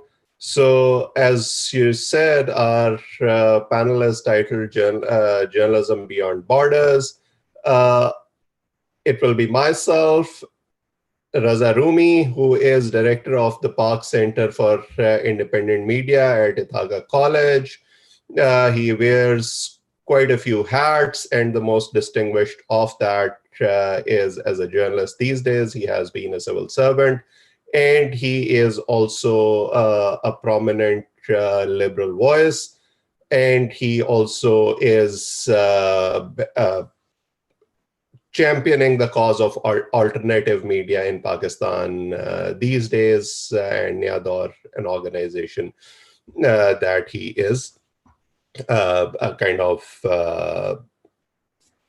not only founded, but is also running it successfully. And we also have Dr. Kailash Kaushik, who is also an FSU graduate and is now a professor of journalism at Christ University in Bangalore, India. So as you can see from our panel, most of what we will discuss will be related to what journalism is in South Asia, what are the conditions, and we will try to give you some specifics and some overview as well. So who wants to go first, Raza or Kailash? I think Raza can go. Maybe Kailash, you take the lead. We'll follow you. Okay, certainly. I shall do so then. Thank you, Awais. Thank you so much. It's great to be back. It's always good to participate in SAMCS. It's been a while since I've presented here, and especially this time being part of a panel that too with Awais and Raza, it's going to be really interesting. What I'll be doing is, let me just share my screen. Is a very short presentation. I think I have about 7 to 8 minutes. Awais, please do let me know if you can see the presentation. Yes, we can see that. Okay. So this is a recent research which I've been doing. Pardon the pun, but I had to include that. But I'm doing a qualitative study on the working conditions of Dalit journalists in India. And I will be talking a bit about caste and the importance of caste, especially at a time where we are having a conference which is themed beyond borders. We're coming from South Asia, and through my research, I have come to know that research in and around journalism practice and journalism in general, caste and the question of caste is something which is very relevant, not just to India as a country, but South Asia as a whole. To just draw some perspective and some context, in the past year or so, we have actually seen two major books, one by Isabella Wilkinson titled Caste, and Suraj Yangde, who wrote Caste Matters, come out and create a lot of conversations around it. And especially Wilkinson's book Caste, tries to tie up not just the origins of it, be it in India, but a general theme going around racism and the anti-Semitism which existed in Germany. And I think if we have heard the keynote speaker when Dr. Eichert said that the South Asian diaspora certainly has an effect on all of the lives around the world, that would automatically mean that even caste has had an effect on some of your worlds. Now, I'm focusing on journalism and journalists purely because of a couple of things. The first one certainly being this one, during my interview, one of the newspaper journalists certainly did say that the journalists talk about problems faced the world over, but there's hardly any space to express their own problems. And that's something which is, I think, global solidarity is truly required to solve that problem. But my research started with this Oxfam report, which came out by the end of 2019, which surveyed newsrooms across India and found that out of the 121 newsrooms that they surveyed, which included both television and print and online newsrooms, 106 were occupied by upper castes, and there were hardly any scheduled castes or scheduled tribes, who belonged to the Dalit community. 3 out of the 4 anchors were upper castes. Any anchor of marginalized caste was absent. Over 70% of the panelists who were invited to the show, TV shows, belonged to upper castes. And if you look at the newspapers, only about 5% of articles in the English newspapers and hardly 10% in the Hindi newspapers were written by marginalized class. And remember, they did not look much into regional media also, which also would certainly reflect a very similar structure. I will not go into much into the theoretical background, but I would want to talk about the working conditions of journalists in India as a whole. Interestingly, India did have, and I'm very sad to say that it's in the past, the Working Journalist Act of 1955, which actually was a tripartite system where the government, the owners of media organizations, and the journalist union would come together to decide on the wages which would be given and the general working conditions. And the central government would set up a wage board, and there would be negotiations, and prescribed salaries for across the country based on city and the level of expertise would be decided. Now, this last wage board was in 2007, but from the very introduction of it sometime in 1956, these salaries which have been prescribed have never been given. Every time there's a prescription, the owners take it to court. There's a long legal battle which ensues. The unions react. And by the time a negotiation is settled, it's time for another revision. With this, certainly the inclusion of and the introduction of neoliberal economic policies, you do see a lot of contract journalists, freelancing coming up, and a general precarity around being a journalist in India. They might be doing really good work, but their working conditions are extremely precarious. Certainly an intensification of work and an extension of the working day through an extensive use of social media has also happened. Now, where does caste come in this, right? So my research interest, especially with this, because I've been studying labor for a while, came because although the report from Oxfam did state that hardly there were a few Dalit journalists or journalists from the most marginalized classes, and everything was upper caste. I wanted to know what their working condition is. Now, I want to address, and because it's it is a very important thing to address, that there is an inherent power dynamic here itself. I belong to the uppermost caste in India, and writing about the most marginalized class, whose marginalization I'm pretty sure my life would have added to, is quite a tricky thing. But I will get to that later. A very quick lineup of literature. If you see, these are the only things which have happened. You won't see very hardcore research, but newspaper journalists, other journalists like Kenneth Cooper from the Washington Post, who wrote about it, Robin Jeffrey, who is from Australia, he wrote about it. Every time they wrote about, the media was shocked about the exclusion of Dalits, and most of the time it was written in mainstream media until the Oxfam report, which was one of the more extensive research which we can see. Let me just get straight to it, and then I'll go really quick because I want to address the larger question too. Salary certainly has been a problem for the general conditions of work for journalists across India. The Working Journalist Act, unfortunately, in 2020, the central government introduced a revision of labor codes, and with that, all the older labor codes went for a toss, and so did the Working Journalist Act. So technically now that one safety net which did exist, unfortunately hangs in balance, and for most surely it will go off. At the time of promotions and appraisals, there is certainly a lot of caste networks which function, and appraisals do happen through recommendation, and mostly it's between the similar caste networks. There are a lot of journalists who, and this is from the past research and my own interviews with them, conceal their caste identity because the very revealing of the identity of the caste might cause problems at work. And what kind of problems? One is certainly psychological trauma. There is an inherent pressure to work extra to show that they are, they have not come there because of their caste. And this a kind of very strong perspective that they should not be seen as someone who has used government help to come forward, which is very, very traumatic in itself. They are under a lot of pressure not to do any mistakes or error because it will be blamed on their caste again. A lot of their stories getting rejected was things which were told to me over the interviews. A lot of casteist remarks, especially subliminal casteist remarks, or which keep happening, making the environment itself extremely toxic. And certainly during interviews, very, very strong questions, either directly or sometime in a roundabout way, trying to figure out what caste they are.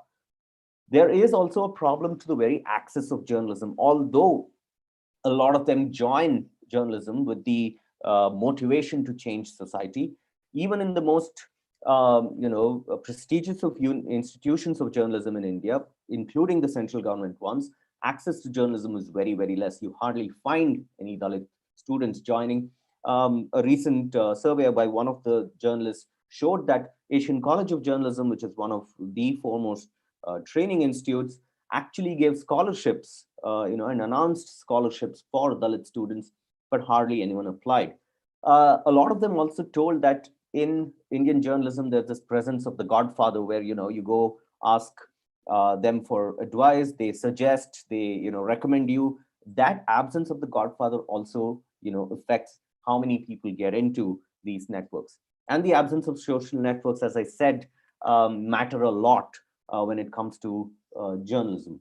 Now, here's where before I go to this, I also would want to say that Indian journalism also reaches globally. But unfortunately, the kind of journalism which is reaching out globally is still within the perspectives of one particular caste, and most often the upper caste. And I can be sure that most of still is extremely Brahminical. That is the lens which the world also sees Indian journalism in. And if I take back Ashwini Deshpande's dimensions of untouchability, of exclusion, humiliation, and exploitation, I do argue that in the Indian newsroom, untouchability still exists.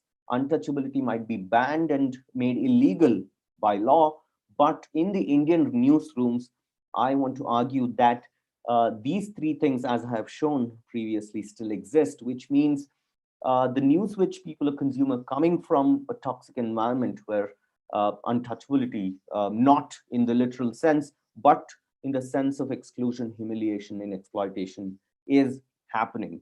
And the world over, and I'm pretty sure across the borders, even in Pakistan, Bangladesh, and Sri Lanka, the question of caste certainly arises.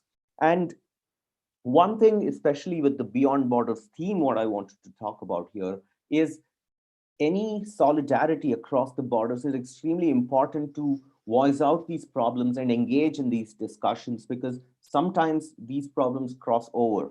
Although there are a committee to protect journalists, there are Reporters Against Borders, but the understanding of caste as one of the base, social constructs which influence journalism should be brought forward and talked about it.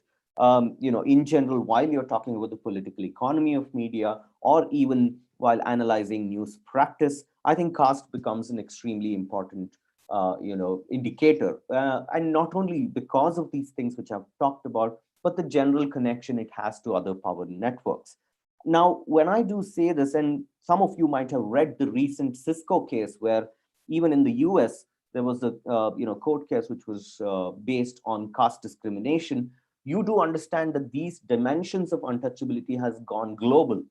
And with a lot of more students going out and engaging in journalism across the world, I think this should be something which we as a, not only the South Asian subcontinent, but world over, think about and try to end the caste discrimination and try to fight against caste like a global movement against racism is happening. With that, I think I'll stop. I think I've taken almost 7 to 8 minutes. I can certainly take questions right after. So thank you. Let me stop sharing. Thank you, Kailash. And with that, we can go to Raza Rumi. Raza, can you hear me? Yes, I can hear you. I don't know what's happening with my video, but let me fix it. So, yeah, thank you so much, Dr. Awais Salim, and Kailash's presentation was fascinating, especially with the kind of materials he has employed.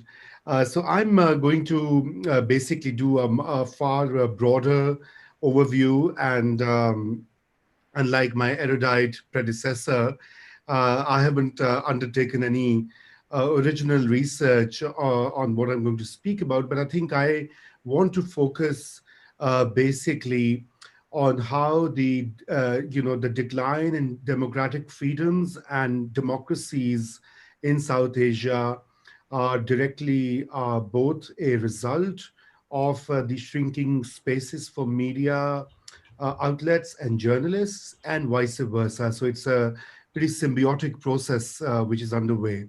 And if we were to look at the major countries in South Asia, I mean, the common trend has been how in the past few years, the journalists have not only been attacked, but in general, there's been a muzzling of media, sometimes more directly, sometimes more kind of in a subliminal or a more indirect manner.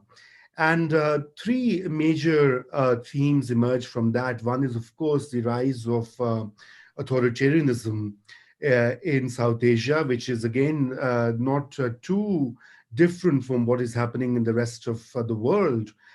So while we are dealing with one kind of pandemic and there's a vaccine now on the horizon, but this other kind of pandemic is pretty much growing and spreading. And I don't know when it sort of gets arrested or checked. So, and the second theme, of course, is the corporatization of media. So, which is again a very common issue. Once again, if we take the examples of the advanced countries, including the US itself, where now 5 major companies control nearly 90% of media that we consume. especially in the broadcast domain. And the third is, of course, has to do with the emergence of vigilante groups that may or may not be directly linked to the government of the day or the state agencies. But in general, they also target, in the first instance, those who are reporting and those who are speaking up. So, if we were to look at some of the most recent indicators, and I'll cite the Economist's Intelligence Unit's Index of Democracy, which I've been just reading in the past few days. So it's most recent kind of survey that I have in front. So despite the issues with its methodology and the way it frames what democracy constitutes or not, we see that India, Pakistan, and Bangladesh, all three have faced some measure of decline in democracy, with Bangladesh, Pakistan, Bhutan. Clearly, they have been labeled as hybrid regimes, while India and Sri Lanka have been called the flawed democracies, along with the United States, Belgium, Brazil, and France as well. So in that sense, it is not surprising that we have seen the kind of attacks on journalists in recent years. And in particular, the recent report of Reporters Without Borders that basically ranks different countries of the world along, using different indicators, and assesses the freedom of the press. Basically, their report on 2020 report was pretty damning for the South Asian countries. In fact, it identified Bangladesh as the most dangerous of the countries in South Asia for journalists, followed by India and Pakistan. And the three countries are at the bottom of the 180 countries that constitute the index. And Bangladesh has been declining in the ranking since 2016, when the ruling party, their Awami League, and its Prime Minister leader Sheikh Hasina Wajid have been brutally controlling the media, especially since the last election. The arrests of violent and violent attacks on journalists are routine. Two major newspapers were banned last year, and at least 10 journalists were attacked for reporting in the municipal elections. And if I may add that, this is what we generally think of media freedoms and freedom of the press in the traditional media, but Bangladesh has also taken the lead in punishing people for writing posts on their Facebook. So, a good number of people are behind the bars or facing prosecutions just because they dare to criticize the prime minister or the ruling party, or some such other crime, quote unquote.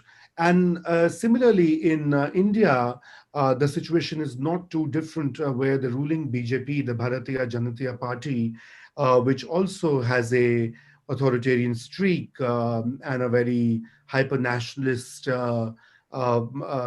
message and mode of governance for the masses, has been doing the same with the media. So, for example, the most stark example that comes to mind is the situation in the state of Jammu and Kashmir, which is now formally a part of Indian territory. Earlier, it had a separate status, and for hundreds of days and many weeks, there was a complete curfew and blockade of information. There was no internet. Many of the local papers were either shut down. Journalists were not allowed to report on the protests against the integration or quote unquote annexation of this region into the mainland India. And the siege actually continues because the level of internet there is what 2G or something like that. I mean, if you were to look at in more detail, you'll find out that it's very difficult for journalists to operate. But not just the journalists. During the pandemic, there was a crisis of online education as well. And similarly, but that's just one more sort of glaring example that I'm citing. Even otherwise, in the other parts of India, especially in the Uttar Pradesh, which is one of the largest and most populous states of India, journalists have been at the receiving end. I mean, very senior editors have been booked on in cases. Most recently, a good number of very prominent journalists were booked in a police case for basically supporting the farmers protest which is ongoing, or reporting about it, or or refusing to toe the official line on those protests. So, and in Pakistan, I mean, which is a country where both Avais and I come from, the situation has become even more compounded due to what is now known as the emergence of a hybrid regime since the 2018 election, where there is a parliament and ostensibly a civilian government, but the military is very much part of the everyday governance as well. And once again, one of the key tactics of this hybrid regime has been to muzzle freedom of the press. This in the second thing that I mentioned, corporatization. Now, corporatization per se, I mean, people can have different ideas about it. Some say it's not all that bad, or some say it's, but the concentration of media ownership, and in particular its nexus with big business, and big businesses sort of unholy alliance with the ruling party or the state authorities has led to a most unique situation where you have on the face of it a very noisy, vibrant, diverse media scene. But what they present on television screens, or what the equivalent of cable TV in the US, is pretty much the official line when it comes to national security, foreign policy, or in the case of India, the kind of issues of caste that Kailash just presented, or in the case of Pakistan, the state of ethnic and religious minorities. So in general, that media has become more and more an instrument, and this is so-called private and free and independent media. It's not the state-run or public broadcasting networks.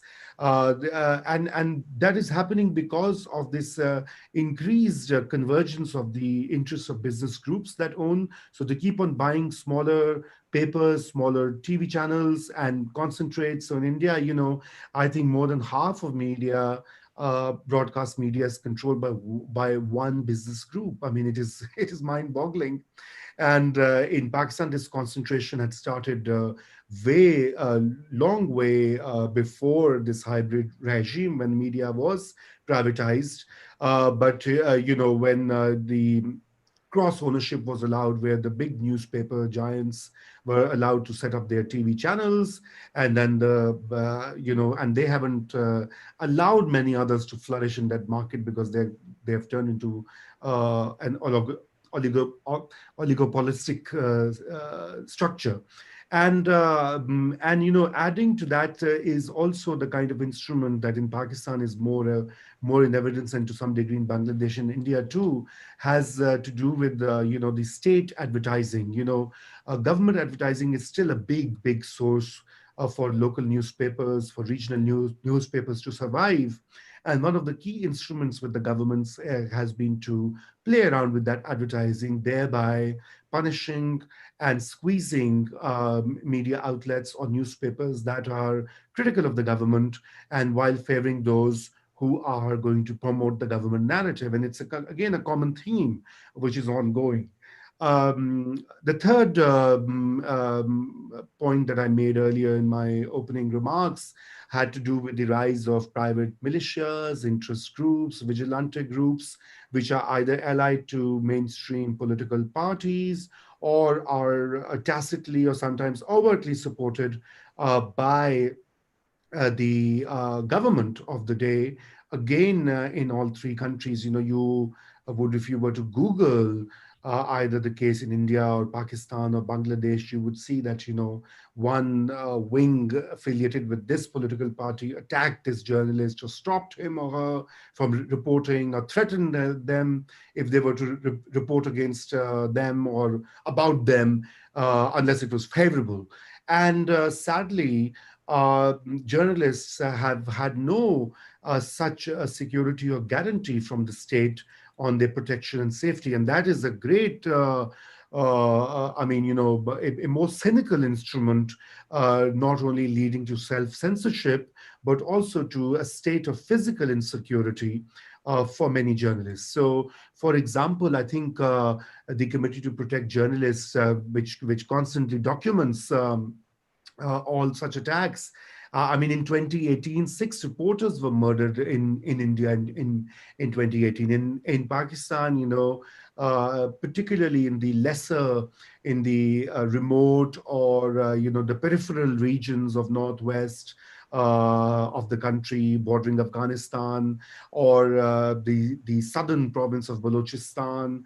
Often journalists are killed or attacked, and they don't even make news for some time. And even if they make news, it's kind of ignored. And so there's a picking on Kailash's earlier framework. There's even a hierarchy within the journalists, who is more important to be highlighted as a case of muzzling of freedom and who is not. So, there are cases which are never pursued. So in Pakistan's case, while hundreds of journalists have been murdered in the last 2 decades, rarely has anyone been prosecuted. There was only one case in Karachi that was linked to a political party's urban urban gang, which was prosecuted, and the killers were finally brought to justice.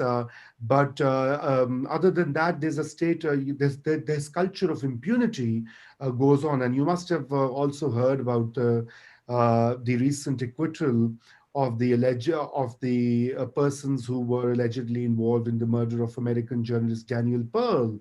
And first the prosecution made such a weak case that the courts had no option but to first let them off, and then they acquitted them, and now the government has taken them back in custody.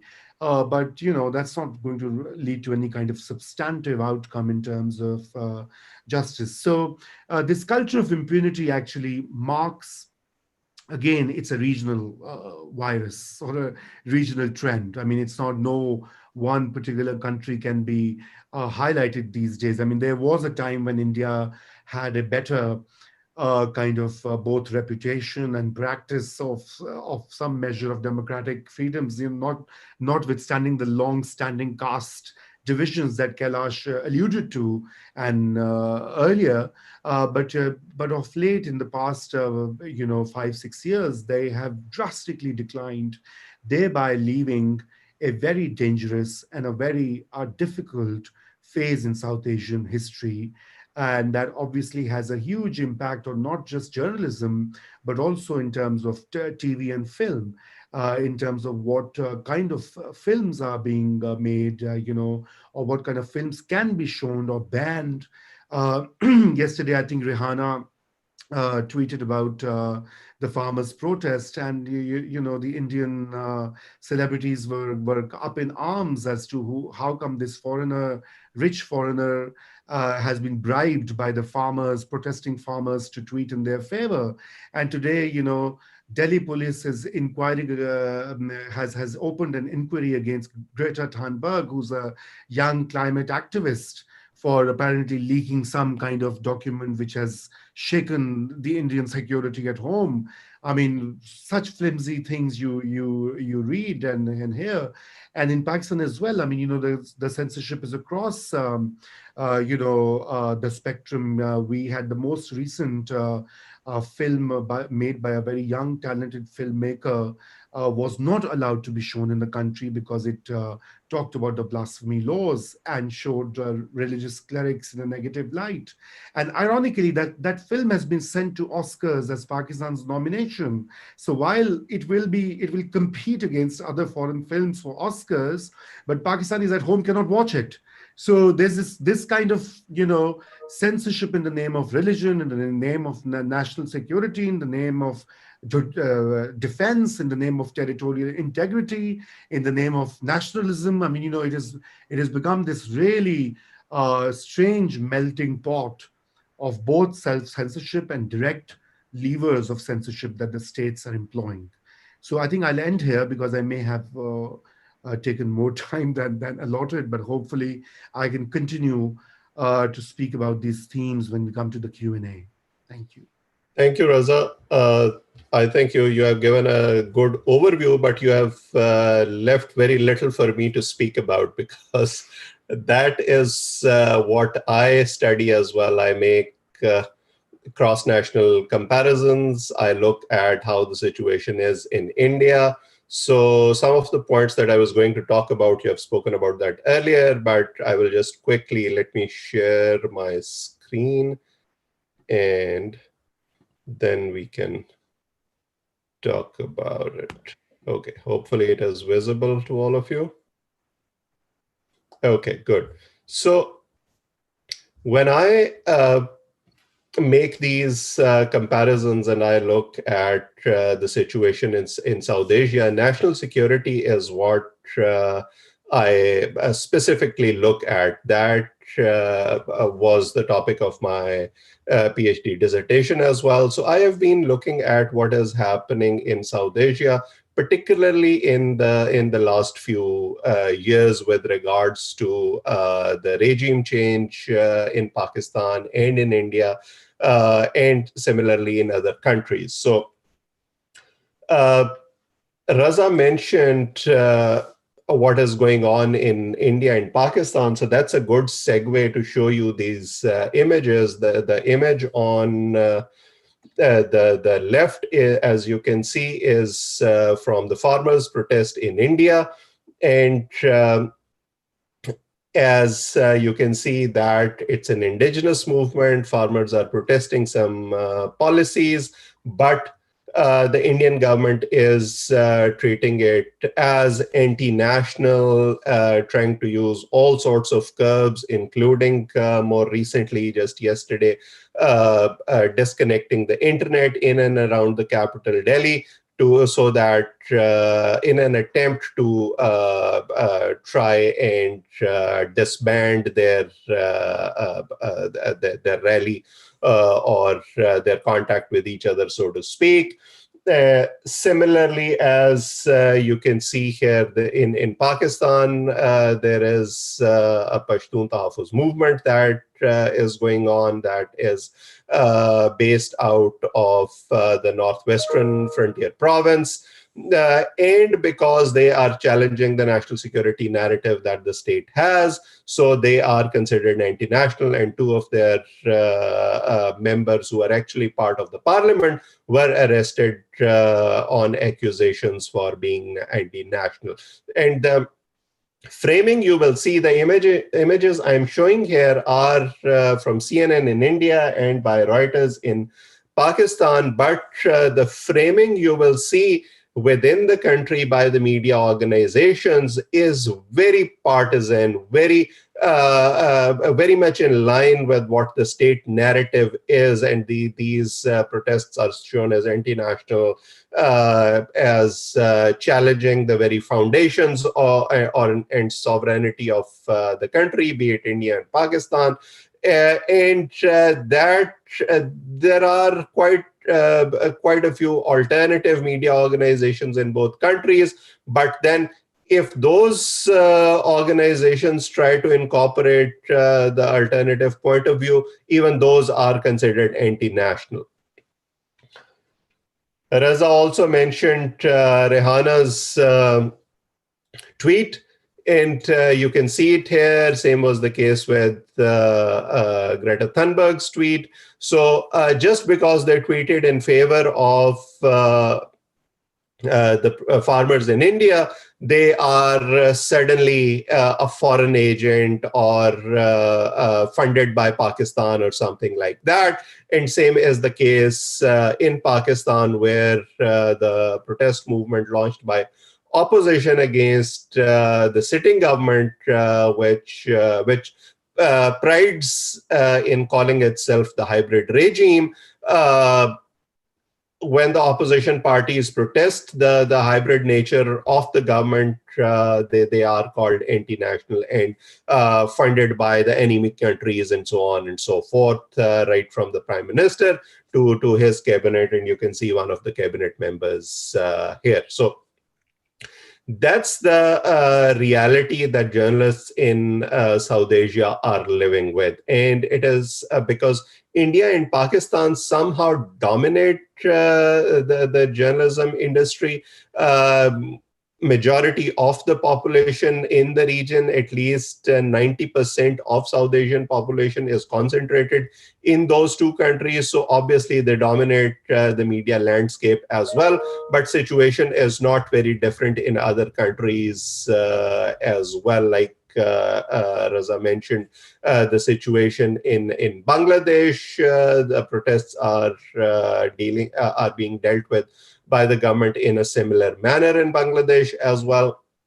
So I tried to find out what are the common themes in these countries, and why is the situation the way we are seeing it.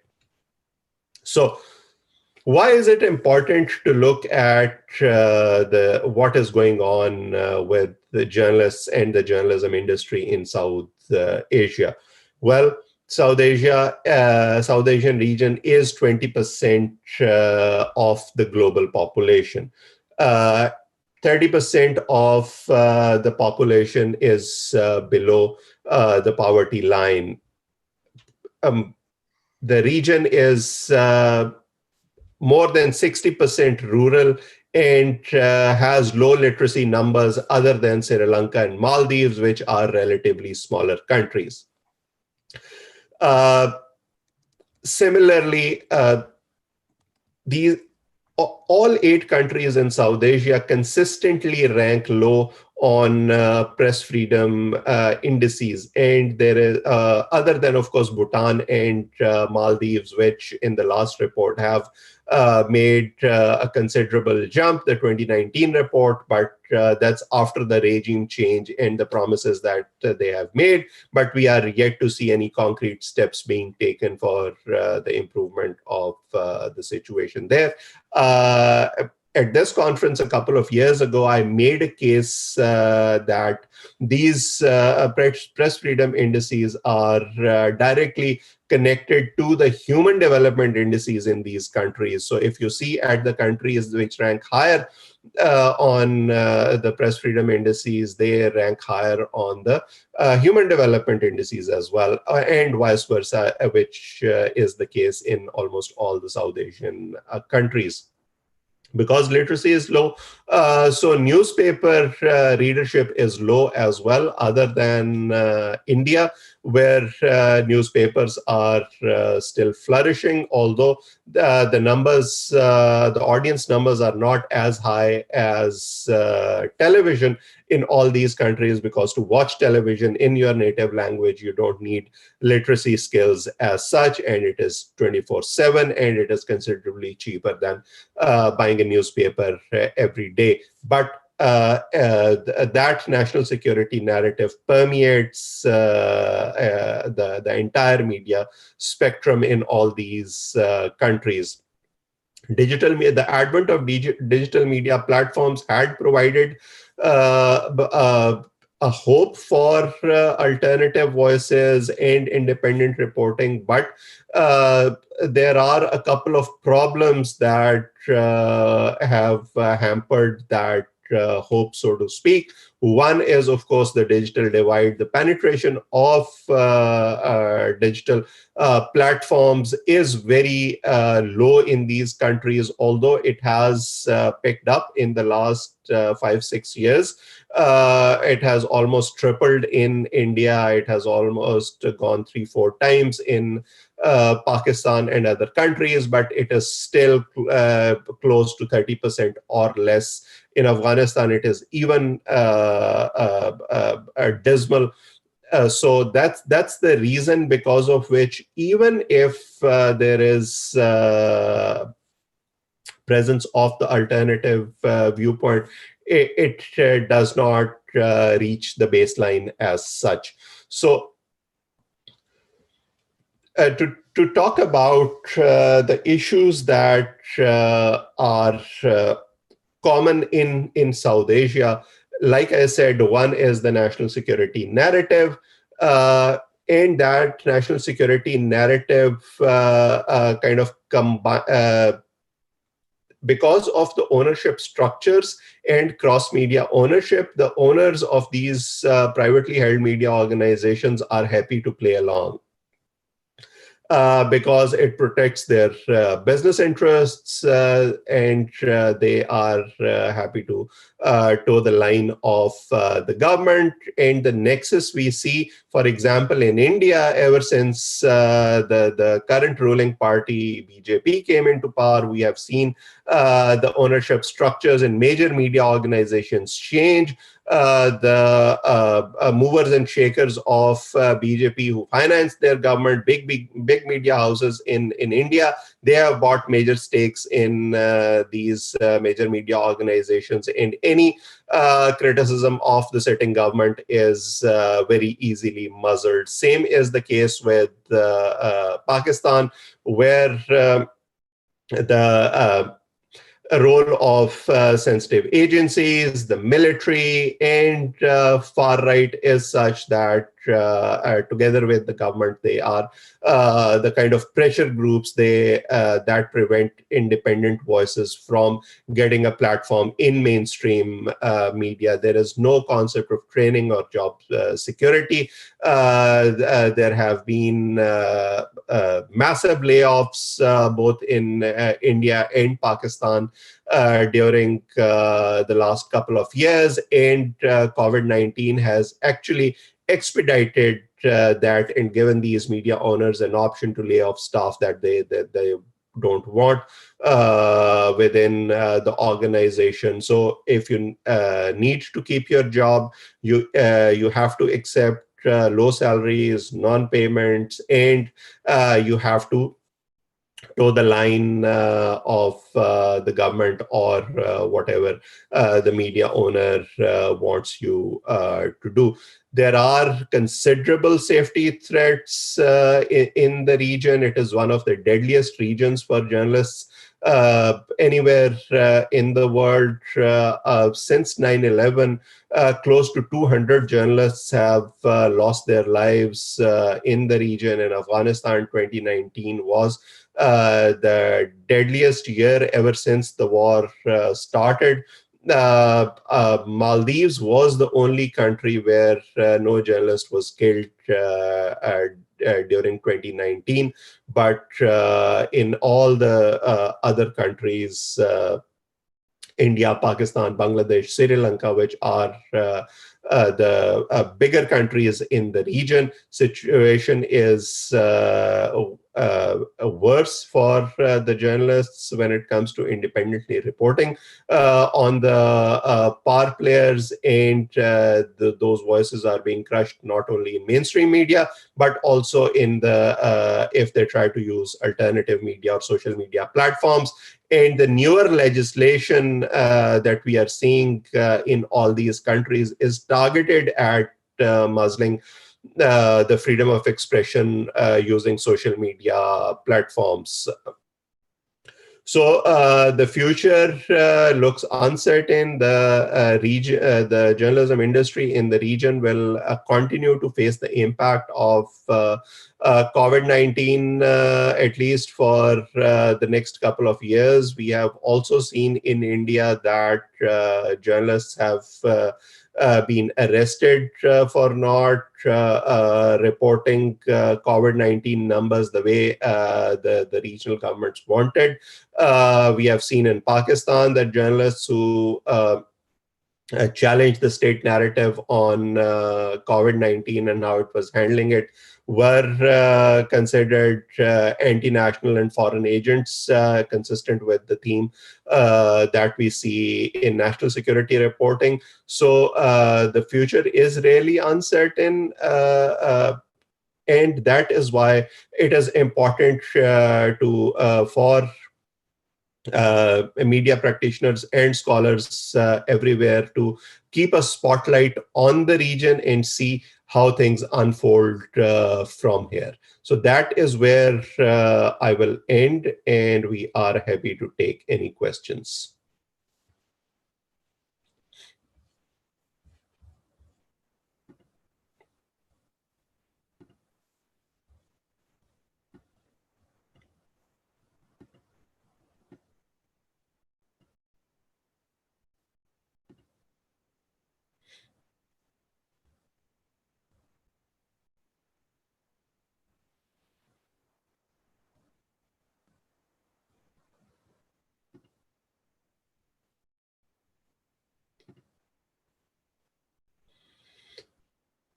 Yes, so let me see if there are questions. So Kailash, I have a question for you, and question is from,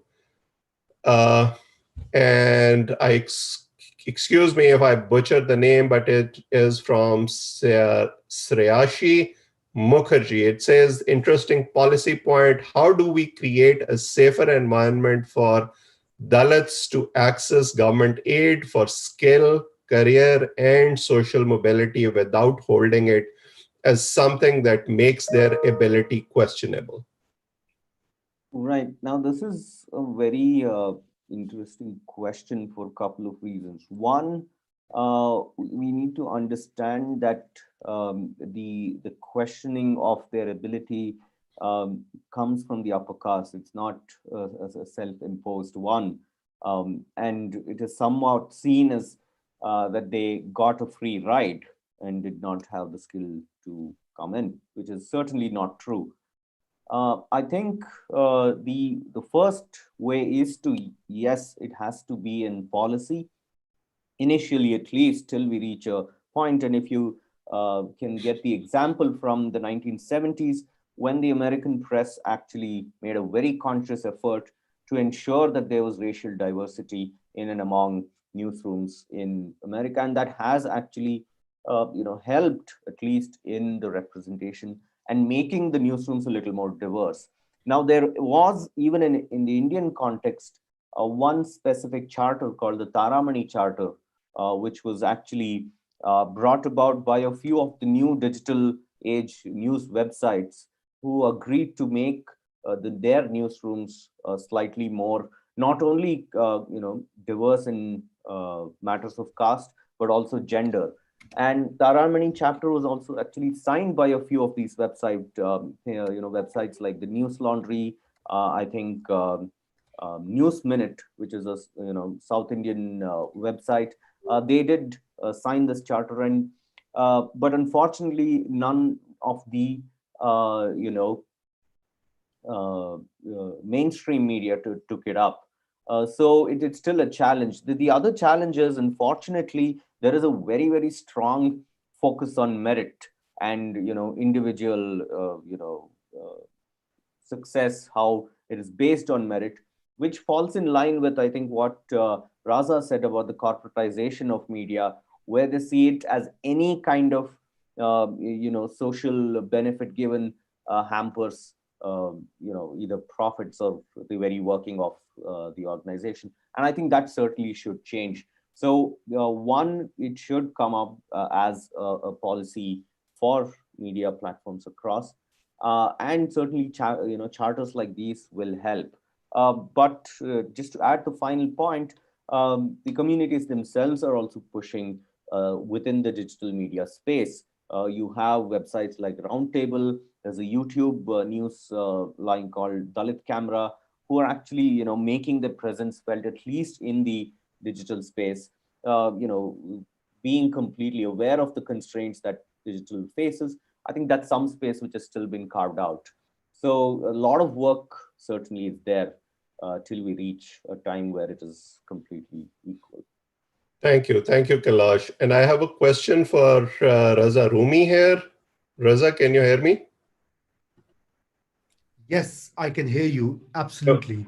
Okay, so I have a couple of comments here for you. Pooja H. Palani says, good point, and Thunberg still tweeted she stands united with the farmers despite the FIR. And Marianne says censorship is gaining ground in India in leaps and bounds to ridiculous levels. Thank you for speaking out about it, Raza. And the question actually is related to it. The question is, are there examples of the question is, what are key steps for media scholars to address the atmosphere of intimidation? Yeah, that's well, thank you very much for the comments. I've forgotten the names. I think as Dr. Salim, your presentation very correctly identified some of the linkages between low human development, between the way national security, the idea of national security is abused to muzzle not only press freedoms, but in general democratic freedoms. I mean, that has been once again a common theme, and I did not want to go into that because of the paucity of time. Is that the South Asian states are inheritors of the British colonial state, which was constructed during the 19th century. Very brutal, a very extractive, anti-people, a state with an all-powerful steel frame that we call the Raj steel frame, which sadly persists and continues in one shape or another across this region. And I think that's one of the points that perhaps in many of the media studies is not explored enough. It has been explored, but not enough, because if you look at things to do with, I mean, in 1857, there was a mutiny within the military, which turned into a war of independence. It really depends on where you're coming from and what you want to call it. But anyway, the Indians just rose up against the British, the East India Company and its brutal policies. And immediately, once that rebellion was crushed, and the Great Britain directly annexed India and made it as part of its territories, the empire, a number of laws were introduced. So, for example, if you want to stage a play in any district, you have to go and actually get a permission. And that was partly done because in those days, we didn't have, of course, newspapers or even fast mail or railways or whatever. So the street theater groups were the most effective mode and means of communication and communicating news, communicating ideas, communicating what is happening in one region or the other. And many of those laws still exist on the statute. The police and its organization in South Asia is directly linked to an 1861 law. You can imagine how outdated it is. It's more than nearly 150 years old colonial police structure. And obviously, all of that we are reading and seeing about, anybody who's protesting against a government policy or a bill or a law or a certain thing is anti-national. It's a very colonial thing to do. That any native, quote unquote, who dares to challenge those in authority is a threat to the security and the integrity of the empire. And so I guess that's one point I would like to raise here, is that how far, and then there are numerous laws which can be used anytime against individuals, against media outlets, against media associations, networks, and then of course some of the other variables like caste or ethnic division or religious discrimination, they all come into it. I mean, it's not too different actually from what happens in the US with regard to race, where you have overwhelmingly white newsrooms, you have overwhelmingly white reporters, white editors, and and sometimes they end up speaking on behalf of black and brown people, and obviously with the lack of representation, and that is precisely what is in a much more problematic way exists in South Asia, or in all countries where people in the core undertake the task of speaking for those in the peripheral margins, and then they twist and present a particular set of information or analysis or commentary or whatever, which is very much either a statist view or a particularly partisan political take on the situation. Now, in India, we are witnessing the rise of religious nationalism, not too different from what Pakistan had done earlier through its history, created a whole construct of Islamic or Muslim majority nationalism. And now, the Hindu majority nationalism is being experimented with in India.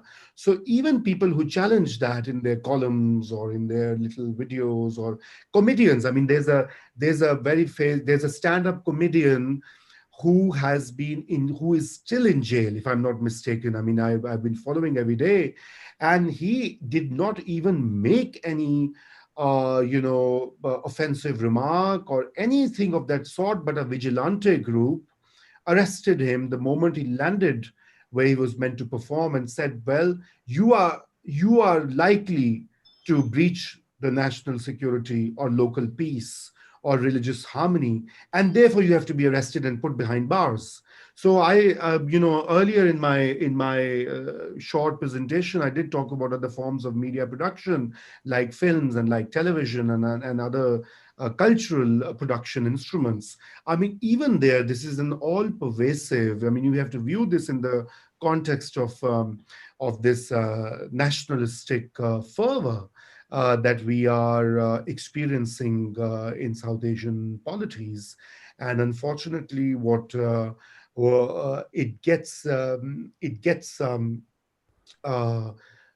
intensified with characters such as Trump, because what Trump called the media, quote unquote, the enemy of the people, fake news, quote unquote, that's a popular. So in Pakistan, the ruling party and its trolls, they are at the forefront of labeling any news item which goes against the ruling party's interest or its image as fake news. I mean, it's like almost a Trumpist world we are living in, Orwellian world turned Trumpist world. I mean, it's quite a fall though. And media production is seen as some kind of an anti-people activity, and there are open calls to shut down media. I mean, these are like actually aired ironically on television. It's time to fix the media. It's time to shut them down. It's time to shut Twitter. It's time to shut down the Facebook. I mean, with all the problems of tech companies, which we are familiar with, and that's a different story. I mean, these calls are more geared towards a kind of a narrative control in favor of a nationalistic or hyper-nationalistic environment and framing of identity, of politics, and of course of journalism to begin with. So what are the steps that can be, I think the positive side is that a lot of independent media outlets have emerged. In India, some of the leading crusaders are now not in the traditional media form, but The Wire, for example, it's an online portal with a lot of reporting and video production. Scroll India is another example. Then you have many other smaller websites and web portals, and some of them are regional too, which are kind of filling in this void that has come through direct or indirect censorship and punishment of bigger journalists, or through squeezing of their finances. So a lot of local papers, at the district levels, are dependent on advertisements. So that's a great way to manipulate even local journalism. And a lot of murders in India in recent years that have taken place have not really taken place on any drastic thing, but regular reporting on government corruption, on corruption of politicians, on deforestation, of land, of water, some of the issues that the indigenous communities in India and in Pakistan and in Bangladesh are fighting for. They're fighting for land, they're fighting for access to water resources, they're for livelihoods, etc. So I think some of that framework needs to be understood before something can be done about it better. Absolutely. And unfortunately, it is easier said than done. And you have kind of answered this question about examples of organization that set standards for strong practices. So yes, there are organizations and they are trying, but they don't have as much money behind them to support such independent journalism. And I had mentioned earlier, Raza Rumi, who is running Nyador in Pakistan, or Kailash, like you mentioned, News Laundry, that has recently been taken to court by the Times Group. And so these organizations face pressures of their own kind only because of the kind of work that they are doing. So we are coming towards the end of this session. So I have two questions for you, Kailash, and if I can combine them and you can just answer them quickly, and then we will wrap up. So the question from Sneha is, how would you encourage more Dalit journalists to be employed in media houses and increase that 5% Oxfam figure? And the second question is kind of related to that as well. How can social media contribute to opening and informing a public debate on discrimination and social exclusion? Okay, both great questions. But just before I get to that, I think I would want to quickly comment on Raza's point, where he made the point of, both in Pakistan and India, the government support for newspapers and media. And just a few hours ago, I was talking to a friend who works in advertising, who told me that the Indian government actually spends more than Netflix for advertising. So the Netflix recently, started spending a lot on advertising for its popularity, and Indian government actually spends way more than Netflix. So you can imagine the kind of money which is being pumped to, and the individual and maybe the independent media might not have that kind of backing. But coming to the questions, certainly one way to encourage, is, I think, goes back to the fact that journalism, unfortunately, the way it is structured, most of them are profit oriented, extremely corporatized. For it to be an even a slightly more attractive choice of work or career or vocation, there has to be significant changes, not just in the salaries which are given, which are horrible. I'm pretty sure even in Pakistan, the situation is pretty much the same, but also the environment itself.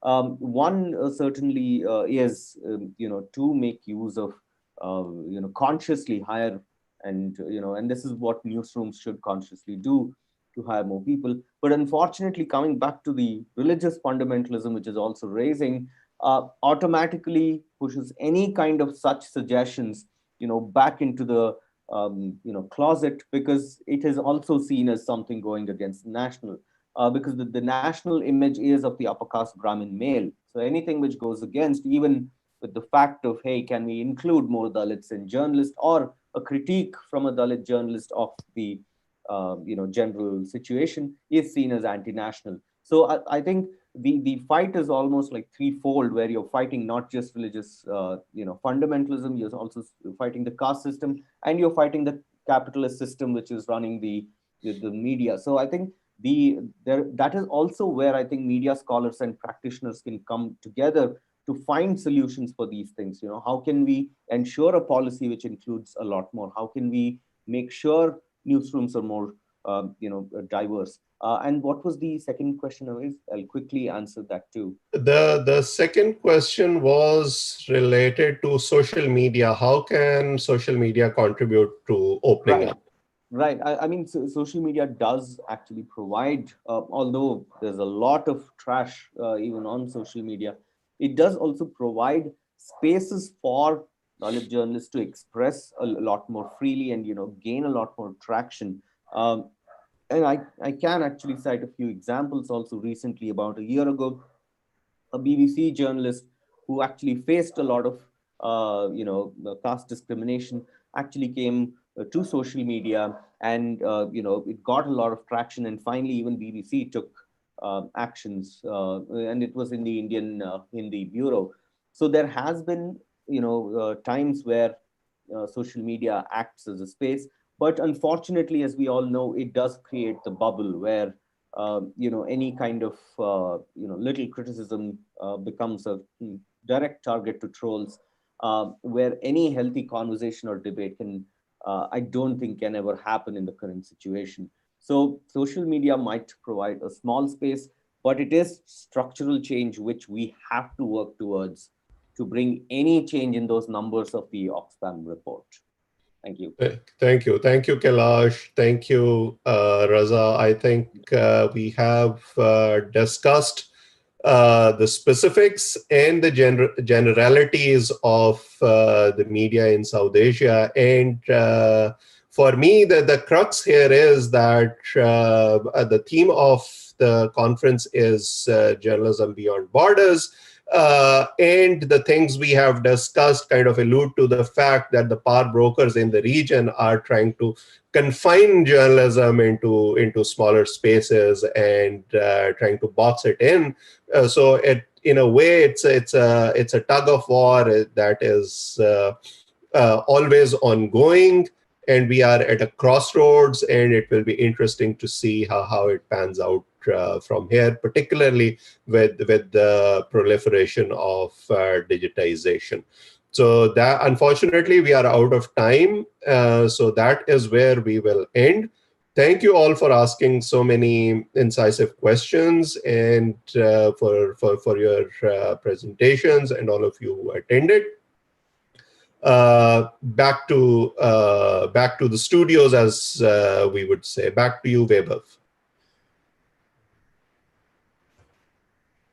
Or should I just end the session? John Mayo here again. I just want to express thanks to you, Awas, to Rasa and Kailash for an outstanding panel. You addressed, a most important and sobering situation in a comparative way, emphasizing the situation in India, Pakistan, and also the US. The fact is that journalism in these three countries, not only these three countries, journalists are being vilified and threatened. We certainly saw that in the last 4 years during the Trump administration.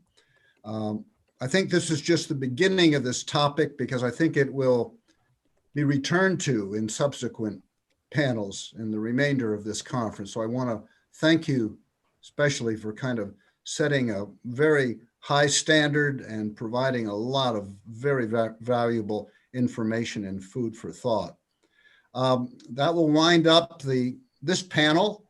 We will reconvene at 11:45 for our next panel, on the subject of which is musical and performative communication beyond borders. So I invite you to return at that time, and thank you again for your outstanding presentations.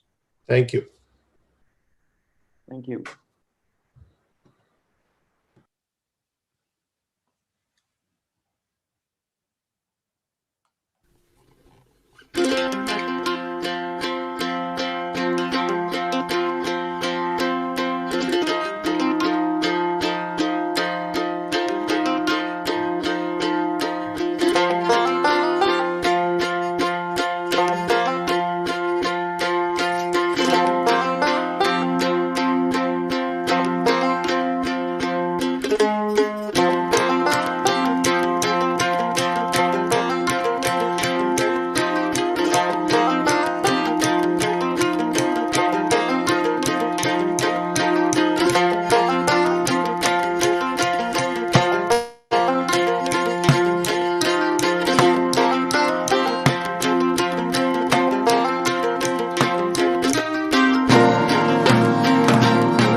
All right. Welcome back, everyone. Thank you so much. Thank you for joining us. The topic of this panel is musical and performative communication beyond borders. It will run from 11:45 a.m. to 1 p.m. For those of you who are viewing us on YouTube live stream, welcome, and make sure to drop questions into the chat at any time. We will compile them and ask as many as possible to our panelists during the Q&A. The panel leader, Dr. Anup Kumar, will invite each person to speak. Hopefully, we'll get another panelist be able to join us a little bit late. And then he will run a Q&A with the panelists. Please do remember, if you're not speaking, to mute your microphone. And now I would like to introduce our panel leader. Dr. Anup Kumar is Professor of Communication and the Director of Journalism and Promotional Major in the School of Communication at Cleveland State University.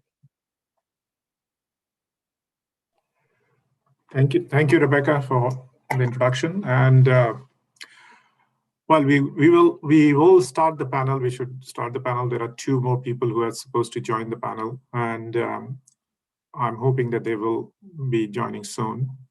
We already have one of our panelists here. So let me just briefly introduce the panel, Musical Performative Communication Beyond Borders.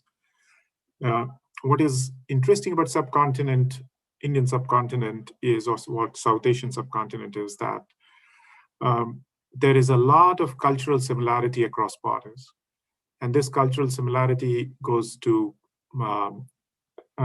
in terms of primarily driven by language as well currently, but it goes to religion, it goes to ethnicity, it goes to food, it goes to everything that we associate with culture. There's a lot of similarity, and these similarities are much stronger in the vicinity of the border. That means where the border exists on this side. It's like almost, for example, if people in America would like to see that how much cultural similarity is between Texas border region with Mexico on the other side, language, Spanish being spoken, food, music, and all that kind of stuff.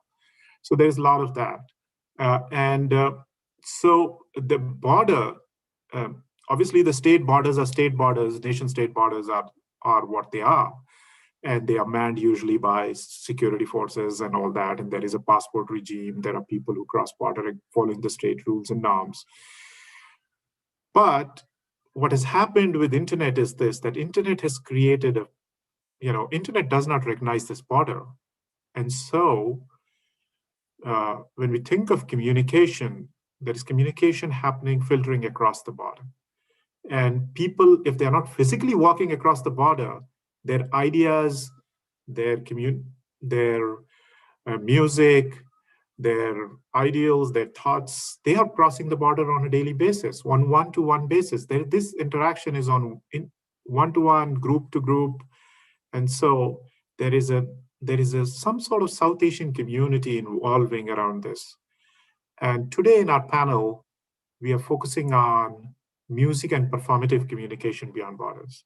So how musicians are using this technology to not only find audiences across borders, but also build connections. And those connections are important. I've argued previously that it's about, it has potentials for peace, and it has a very strong peace communication dimension to it. And so today's panel, we have three presenters. First one is Professor Mohammad Alamgir Parvez. Professor Parvez is in Department of Music at University of Rajshahi, Bangladesh. He hasn't been able to yet join us. Maybe he might be soon. And so I'm thinking organizers are working on it. And then we have the second panelist, Salahuddin Ahmed, who is a communication and journalism expert, and a content marketer. And he is working in Bangladesh. He's also working with music, and as an independent researcher, he's focusing on his attention on how music is crossing borders and how communication is taking place through that. Communication, as we say, it's a two-way process. So he's assuming that two-way process to be working as well. And then we have third presenter, and the third presenter is Pallavi, MD Pallavi. She is an artist, a singer, a dancer, and and also a filmmaker. She is trained both in major Hindu musical traditions in India between North and South. The northern one is Hindustani classical music, and then southern is Carnatic. And she has, all of you who would like to know more about her, she has a website, pallavimd.com. You should visit. There's a lot of fascinating content over there to look at. So what I'll do now is this, that we'll start with, because at this moment, we have only Salahuddin Ahmed who has joined us. So I will ask Mr. Mohammed first to go ahead and speak. He was our second speaker. And while we expect the others two to join us soon. So I will just read out the abstract for you for Mr. Mohammed's piece, and I'll then hand it over to him. Internet is playing a vital role in every communication process across the world. This thesis is being mainly focused on internet-based musical communication that attempts to identify the producers and audiences of musical communication. It also attempts to explore the lyrical contents and the degree of interactivity of musical communication in online platforms. This research addressed the leading empirical question: what is the degree of interactivity in online tribal music platforms of Bangladesh? I argue that effective internet-based musical communication takes place when the economy, culture, and technological advancement of society are influential and lack in tribal groups of Bangladesh. So I'll just, Mr. Ahmed, why don't you take over from here and talk to us about your research? Thank you, Mr. Kumar, for giving me the opportunity to talk about my thesis. I would start, actually, first of all, I would try to the title of the total thesis was a degree of interactivity in online tribal music platforms of Bangladesh. My name is Salahuddin Ahmed. I'm an independent researcher and content marketer. Let's start with the background. In this global village, musical communication breaks the barbed wire of nationalism via online platforms where any individual can produce, listen, and watch music of any culture. Tribal music producers of Bangladesh use the online platform to spread their contents and listeners consume from the platform. Here are some research questions. I have focused on three major questions. The major questions are: who are the tribal music producers of Bangladesh and why do they produce on the internet? Who are the audiences and why do they listen to tribal music of Bangladesh on the internet?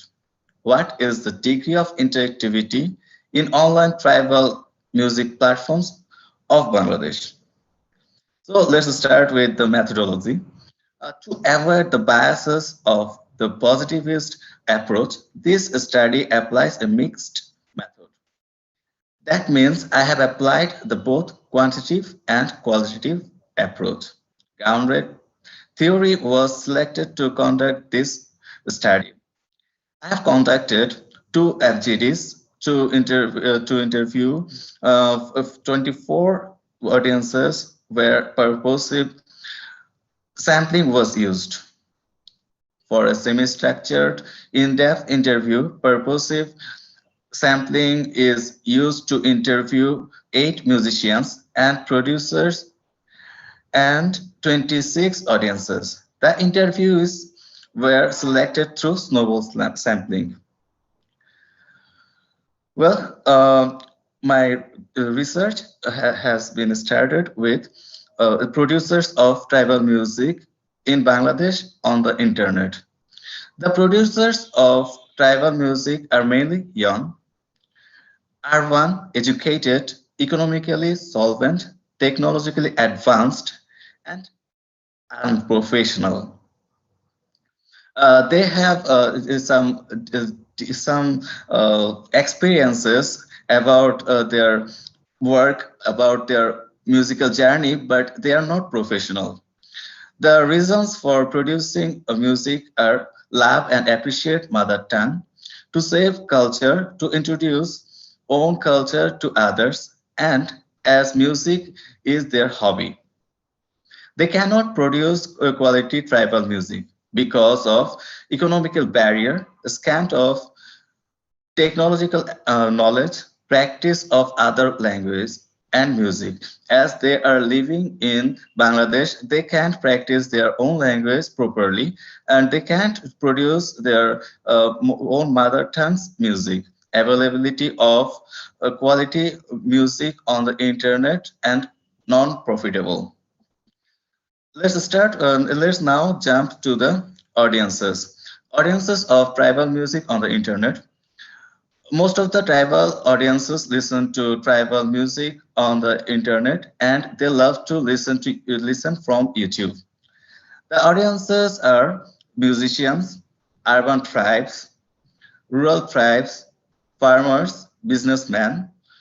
They listen to the tribal music because of affection, social interaction, entertainment, relaxation, inclusion, delicate of race and motivation. I have gone through one more things. Tribal audiences of tribal music on internet. 80% of 80% of audiences use internet to listen to music, and 20% don't use internet to listen tribal music. Reasons for not listening tribal songs. As tribal songs are monotonous, lyrically the songs are not affluent. Moreover, the songs lack instrument. As the tribal audiences have mixed with mainstream Bangladeshi culture, and to cope with it, they have to practice Bengali language. They listen mainstream Bangladeshi songs most of the time. Now, let's jump into degree of interactivity. The amount of tribal music of Bangladesh on the internet is not huge in number. The tribal music audiences on the internet provide mediocre feedbacks. They just use some, okay, this is very good. Okay, they just like it. I really like this song, but they prefer offline feedbacks by chatting on any music or sharing the music. So let's jump into the conclusion. The idea of internet-based tribal music communication does not occur simultaneously among the producers and audiences. The tribal producers and audiences are late majority as these individuals approach with a scant of influential economy, socio-cultural, as only a few tribal producers and audiences participate in whole musical communication process on internet. Since tribal societies, as well as tribal music producers and audiences have lack of socioeconomic influence, their tribal musical production and listening cannot motivate the ultimate influence. So I have made a model where musical contents can be spreaded when powerful socio-culture, powerful economy, and technological advancement are available. So this is my thesis in a nutshell. Thank you for giving me the opportunity. Thank you, Mr. Ahmed, for your research, and it's a fascinating. As I said, reading the abstract, I was very fascinated by the topic and how you were looking at, and now it gives me a little bit more idea what you're doing with this research. And I'm looking at this, that what you call tribal music, is it? Could you elaborate a little bit more that what does this tribal music means, that these are connected with some particular ethnic tribes, or you are using tribal as a musical genre, or are you saying that this tribal music is tied to certain ethnic groups in Bangladesh? Okay, thank you for questioning it. Actually, I have tried to aver that tribal music is the music of descendants of Bangladesh, like Sautal, Chakma, or Marma. Okay. Yeah, that's interesting. And so I was looking at it. I know that there is a lot of musical exchange between Bangladesh and West Bengal, especially through internet these days. And so this study that you have done is very excellent, because you're looking at motivations of the producers, that why they're doing it, why they're going, what kind of gratification they are getting from doing it. And at the other end, what their audiences are looking at it, right? And how audiences are perceiving it. Usually most of communication research focuses on one end or the other end. That means, it's good that you're trying to look at both ends, that what are the motivations of the producers and what are the motivations of consumers or audiences, whom you're calling in this case. And so, so these people that you did, you talked to them, you interviewed them, right? And so you talked to them for the motivation. And in that, you came across, you mentioned one more term, which I was again really wanted you to elaborate a little bit, because audiences would like that. You used a term called urban tribes and rural tribes. So what did you mean by that when you said that there are urban tribes and rural tribes? I have my own thinking that what you mean, but I would let you speak to it. Yeah. Okay, thank you for questioning me again. Actually, I have tried to deduce actually by urban tribe, because people who live in urban society, like who live in mainland of Chittagong or Chattogram, they are called urban tribes. Like when Rangamati is one of places where tribal people or descendants are living. If they live in the urban side, they are called urban tribals. Or people who are living in the rural side, like hills, like hill tracts, they are called rural what can I say, rural Yeah, I understand that. No, that's descendants. what Okay. I thought it was much more by the location. Okay, so there's good news. We have Pallavi MD is here, and she has joined us. So I'll request her to turn on her, if she would like to turn on her video, and so that people can see her. Thank you, Pallavi, for joining us. I can understand sometimes internet connections can be difficult. And so we just heard from Salahuddin Ahmed about his research. And Pallavi MD is a singer, as we had said previously in my introduction. She is a singer, actor, filmmaker from India. And what really caught my attention was that she has training in both Hindustani and Carnatic music. So that's usually a rare thing to have. And so I will just go ahead and ask Pallavi to take over the floor and talk about her presentation, to give a presentation and talk about her work. Thank you, Pallavi. Thank you so much. I'm really sorry I couldn't connect a little earlier because of some connectivity issues, and I missed probably a big chunk of what Mr. Salahuddin had to say, and I hope that I will be able to catch it again when I watch it again. So I apologize, I won't be able to respond to what he's saying, what he has said already. But here's what I have to offer about, musical and a performative communication beyond borders. So I want to present my experience in a few projects that I've worked on.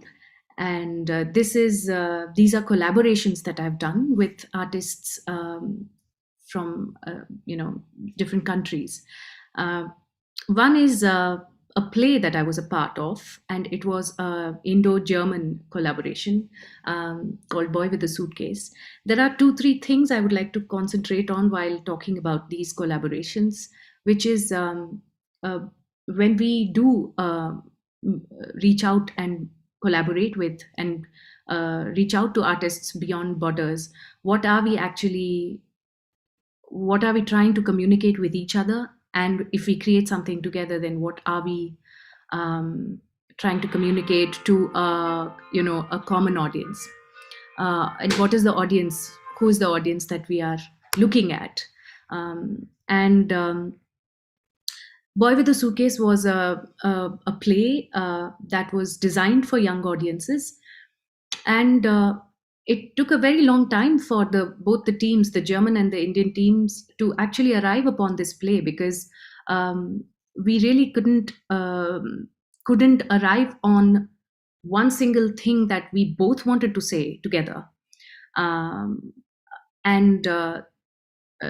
because our cultures, our issues, our focus on what should an artist be saying at the moment is so different. And finally we arrived on this at this play called Boy with a Suitcase by Mike Kenny, which tells the story of this boy Naz, who travels from his war-torn country, and his parents actually smuggle him out of that country and send him to London because they think that he will have a better life there. Now, the story is Mike Kenny very beautifully uses the story of Sindbad, and how this boy uses the stories of Sindbad and finally reaches London. And there he sees that, it's not milk and honey, and it's different than what he imagined it would have been like. And what we really connected on in this project was, what does home mean to all of us? And the idea of belonging, and the idea of home, and the idea of the outsider, and the concept of, and to keep in mind that this was a play that was being made for young audiences, to introduce to them this concept of a refugee. What does it mean to be a refugee, or what does it mean to have a refugee in your presence? And also for us, what was important was that, that was the time when, I had read P. Sainath, who had said that, one of the biggest migrations that has happened in the world is, the villages to the city migration, rural to urban migration in India, where hundreds and lakhs of farmers and unemployed villagers have moved to the cities. And that journey also was something that I connected to, and this story resonated with me. So it was an interesting project to work on, because when we made this play, it was 2010 when we made it, and we performed it across Europe and India and in a few countries. And then the refugee crisis exploded in across Europe, and the world became very acutely aware of this.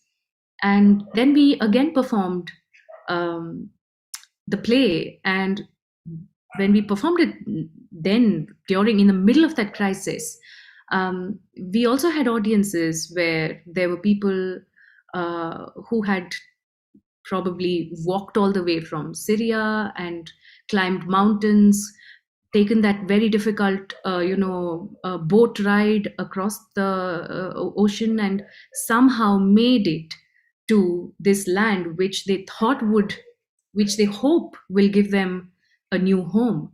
So we met these people after our performances, and it was in a way very moving and heartbreaking to meet them and actually know that these stories, no matter how beautifully Mike Kenny has written it, using the stories of Sindbad, these are real stories that are happening every day in our world. So that was one project that I wanted to talk about. Another project that it was not a project actually. Beyond Border, the words itself kind of reminded me of what happened last year. Not last year, the year before last, before the pandemic, when the CAA and NRC protests were happening across India. And suddenly, Hum Dekhenge, written by Faiz, became this anthem of the CAA and NRC protests. And it resonated with the people who were, on the streets protesting against these bills. And it was translated into every language in India. And suddenly we had fairs in Kannada, we had fairs in Malayalam, we had fairs in maybe Bangla and Punjabi. So this was such an interesting, adaptation of a poem that was written at another moment in history, and sung by Iqbal Bano in a very historical kind of it kind of has a very strong historical quality to it. And that was seamlessly, it became a part of the NRC and CAA protest movement in India. And it was borrowed by protesters from across the border to here and made their own and sung in every protest site. That is the second thing I wanted to say.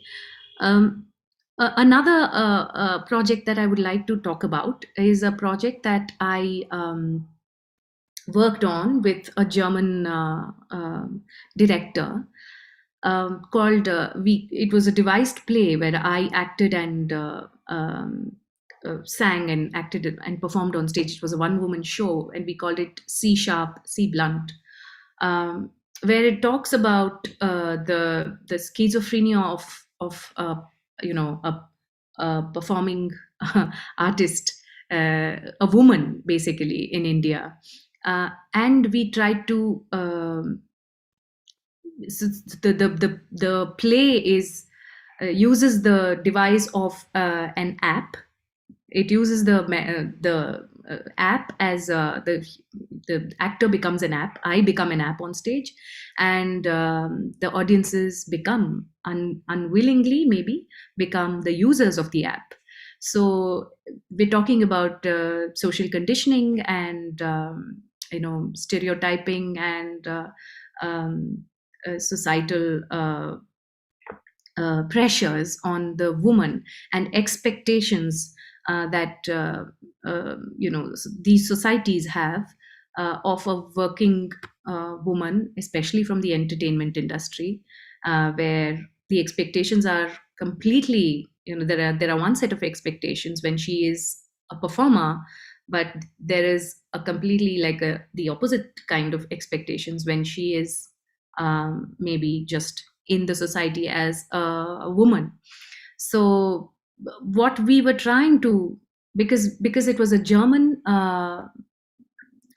artist and me and a few of us who were devising the play, it became extremely important to see that it shouldn't just become the story of one person or one land, and it should be able to resonate across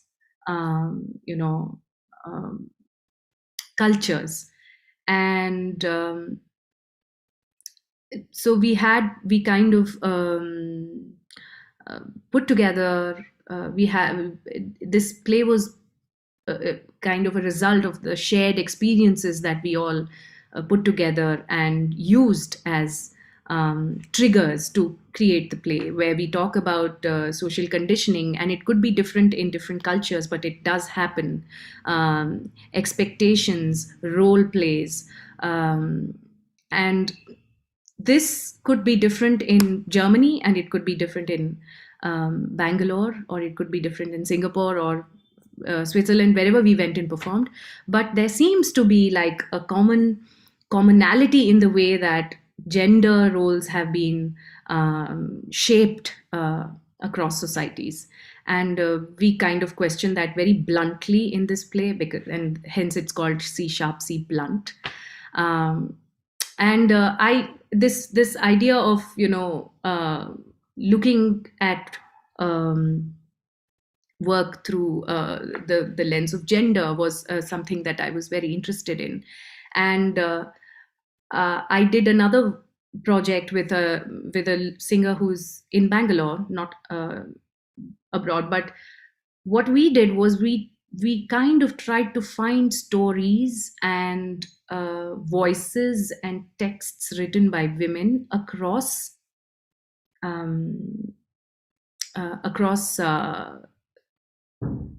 countries, time, geography, anything, whatever we could, gather. And we put together these stories, and it became, it's called Threshold. And Threshold became this journey that we make sitting here in Bangalore, but we make across the world using voices of women from different cultures. It could be Karbaucha from Morocco, or it could be Nina Simone, or it could be Anna Kaona, or it could be Lal Ded from Kashmir, or it could be Bengaluru Nagaratnama, or so we juxtapose stories, similar experiences of women, similar protests, similar expressions, and we use like Lingama from the 12th century, a poem of Lingama juxtaposed with Hypatia's words. And we tried to see that how beyond borders can we find a commonality in experiences that women have had and expressions that they have given and texts that they have written. So these are a few of the projects that I have been a part of, that where we truly have worked beyond borders, and questions always arise of, okay, so now what do we actually want to say together, or what do we want to look for together in this I don't know if I've run out of time, but because our third presenter is not here, so you have more time at least. Oh, okay. There's a benefit also. There's a plus side. There's just one more project that I've been working on with this artist, electronic musician called Andy Otto.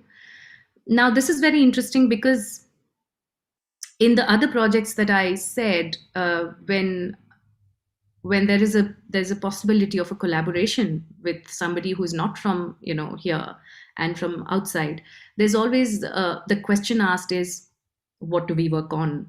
What are we thinking? What should we focus on?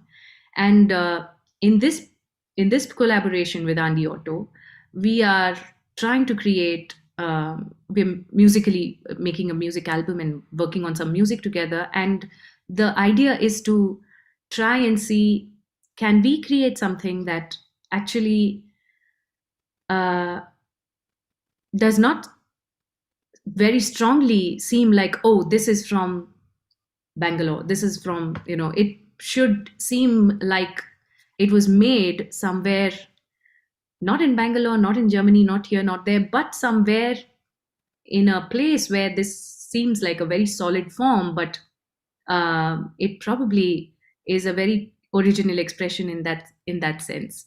And that's a very difficult thing also. So as an artist, I'm always looking for projects and collaborations where there are common themes, common problems that we want to look at, common thoughts, and sometimes there aren't. Sometimes our worlds are so different that itself is an interesting journey to take, where we do not have anything in common. Yeah, thank you, Pallavi. This is you have spoken about something which is artists and musicians and creative people understand it much better than anybody else, and that is that there are differences in particularities of our own experiences, but the human condition is universal, and so it actually draws on that human condition. And it draws on that, similarities of where the experiences do not collide, but they merge. And with technology, with modern technology, there is a possibility of building these collaborations, which privilege those human condition issues rather than those particular differences. Because yes, but there will be particular differences. Nobody will tomorrow come and say that, like in your experience, a European is same as a Middle Eastern, like in case of the boy suit, the story of the suitcase, the boy with the suitcase. I had read a lot about it in newspapers, reviews when it was performed in India. So the particular differences are there, but that human condition is similar, and that's what you want to capture. And artists, what you have talked about your projects, it seems pretty clear that is what you're trying to capture in these similar experiences, whether they are women's experiences, which you talked about, women poets from Hypatia in India or Linganam in Karnataka. And so you have all these things that communication across borders, that's the purpose, right? To share that human condition similarities. Yes, we are different as well, but there is a place for that. But when we think of the whole community as a global community, especially in the context of migration and global movements of people, that is happening. And there is a culture evolving, in a sense, as a close observer of globalization. I've seen that what had happened is that there was a lead in terms of the corporations when they globalized, transnational corporations, multinational corporations. They evolved a global culture from the business and corporate world perspective. Now what we are seeing is that when artists are using this same technology and same media for globalization, they are evolving a global culture of music, which already existed. It's not that globalization is new. Globalization has always been happening since millennia. Traders used to travel through sea, and there was Silk Route, and there was all that. So now there is another movement which we are seeing where artists and not only artists, but also there is a political angle to it as well. There is a global alliance of social activists across different political ideologies, and so I'll take some. There are some questions coming, but I will also want to mention this, that some people are aware about your musical talents and they are always interested in listening to you, also listening to you sing. And so if you can give them a short glimpse of that, that would be great. And if you want to do that first, then I can do that, or you can take questions. I have a couple of questions here. One of them is about, I think we are getting an echo from somebody's phone or somebody's device. So, so what is happening is that one of the questions that I have is from is about how did this project with Germans and other artists across the world come about? So could you was it a serendipitous moment where it suddenly a meeting of minds happened and there is something, or so a little bit, could you speak about that? How did this happen, this collaboration? You are in Karnataka, in Bangalore, and there are these German collaborators, and then Mike Kenny is British. And so how does all this happen, right, suddenly, this collaboration?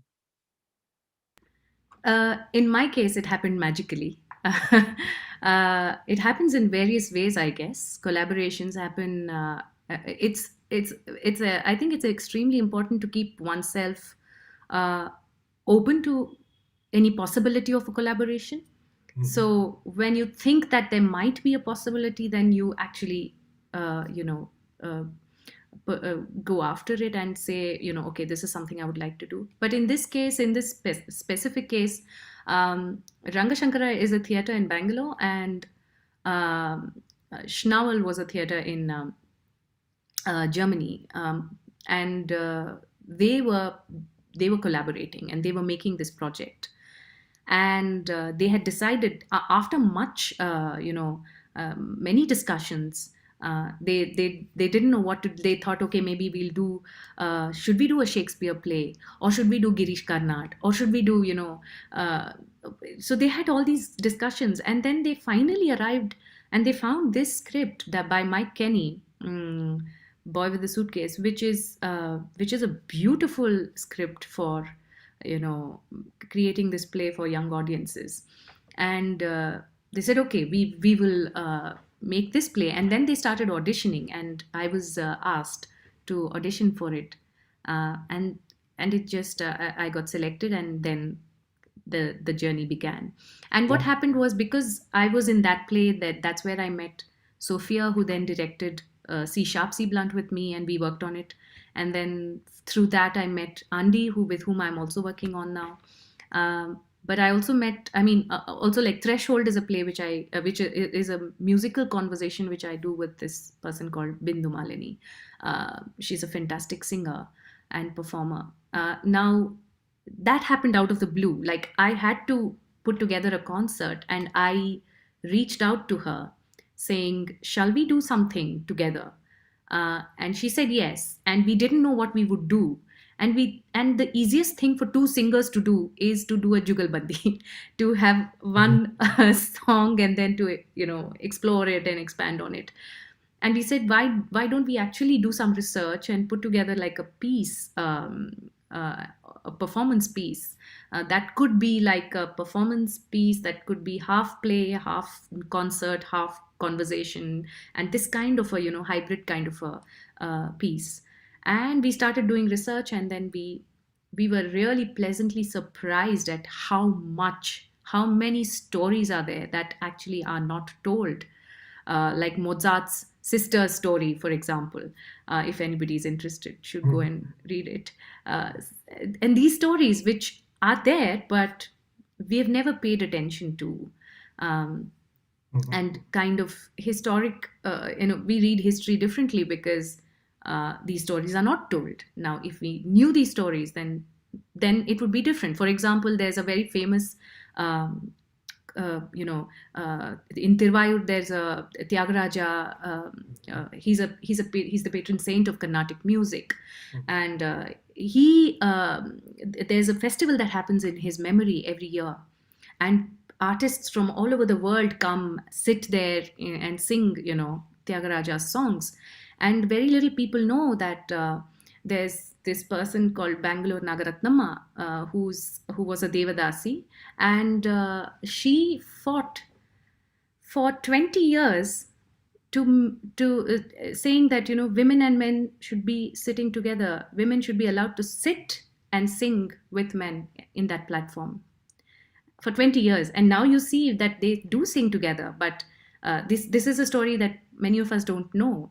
So these are the stories that we kind of tell in Threshold. And that's the thing, that collaborations will happen magically if you're open to it. Yeah, I think you have addressed some of the other questions also through your answer, but I would like to point out, I don't know, maybe I should where is this audio catching up? Oh, I should switch it off. There's somewhere. So the thing is that so one of them asked about that in the recent phenomena. What we saw was during COVID is that these people using pots and pans, beating of pots and pans, and it happened in India, it happened in UK, it happened in other countries. It suddenly moved across these borders in Europe and other parts of the world as a way to express generosity towards the first responders, the doctors, nurses, and those kinds of things. This collaboration didn't require, it's not like people talked among themselves and happened sometimes. So what do you think about that, where the collaborations just emerge grassroots without anybody doing anything, right? It just blossoms, that people learn from what's happening other places, right? So do you think that there is something like that also happening in the musical world and the artistic world that you are part of, global community that you're part of? I think because of the pandemic, suddenly, it's quite amazing that, across the world, we all had the same problem. The first world, third world, poor, rich, middle class, lower class, upper class, everybody had the same problem, that we were scared of this COVID-19 and that we had to save ourselves from it. And because of that, I think the online digital world opened up hugely. Although, a large part of India, of course, was still not able to, be a part of it. Like just today, I read that in Delhi alone, around 160,000 children kind of got off the grid in the education system because they couldn't come and do online classes last year. So, that's a very huge reality in countries like India, where digital is not something that is accessible for everybody. But for artists, like folk artists, artisans, I don't think digital was a route for them. But there were many artists who used this moment to be able to connect across the world and dared to say, okay, hello, now can we do something? I'm sitting in my village, or I'm sitting in my little town and little house, and suddenly I think the aesthetic of watching something changed last year, because suddenly we are okay with seeing people in their houses. We're okay with seeing their rice cookers and windows and their curtains, and we are okay with it, and we are okay with You've raised a very, because I've been part of some of these. I've watched a lot of concerts on Zoom this year, and because I was part of SPICMECE in India a long time back, SPICMECE did concerts on Zoom and on Facebook Live this year. I'm part of a rural entrepreneurship for art, cultural heritage organization in India, and they did concerts all over India, and people are watching everywhere using Facebook Live and Zoom. So technology, this time they've used it.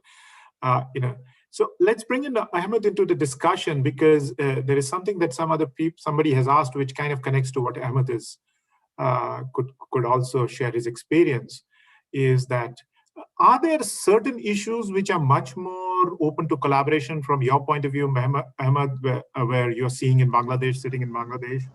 And there is another part to it, if you could also later on attach to it, is basically the difference. How does the traditional music interest and the popular music, like, there is a classical tradition music, and there might be similar traditions in Bangladesh, which are, we always have this high culture, low culture, or popular culture and the classical culture, right? Everywhere. And so is there something about that there is, popular culture is much easy to actually exploit the technology and the communication opportunities that everybody has? Oh, well, actually, I'm a musician also. I really make some music, like as I am a producer and lyric writer. Actually, I can connect that if popular pop culture or pop music is sung by me, it is more spread. But when I do some experimental works, like if I do some folk works, or I do some experimental like rock genre, it really hampers my audiences. Okay, actually, it is not spreaded smoothly.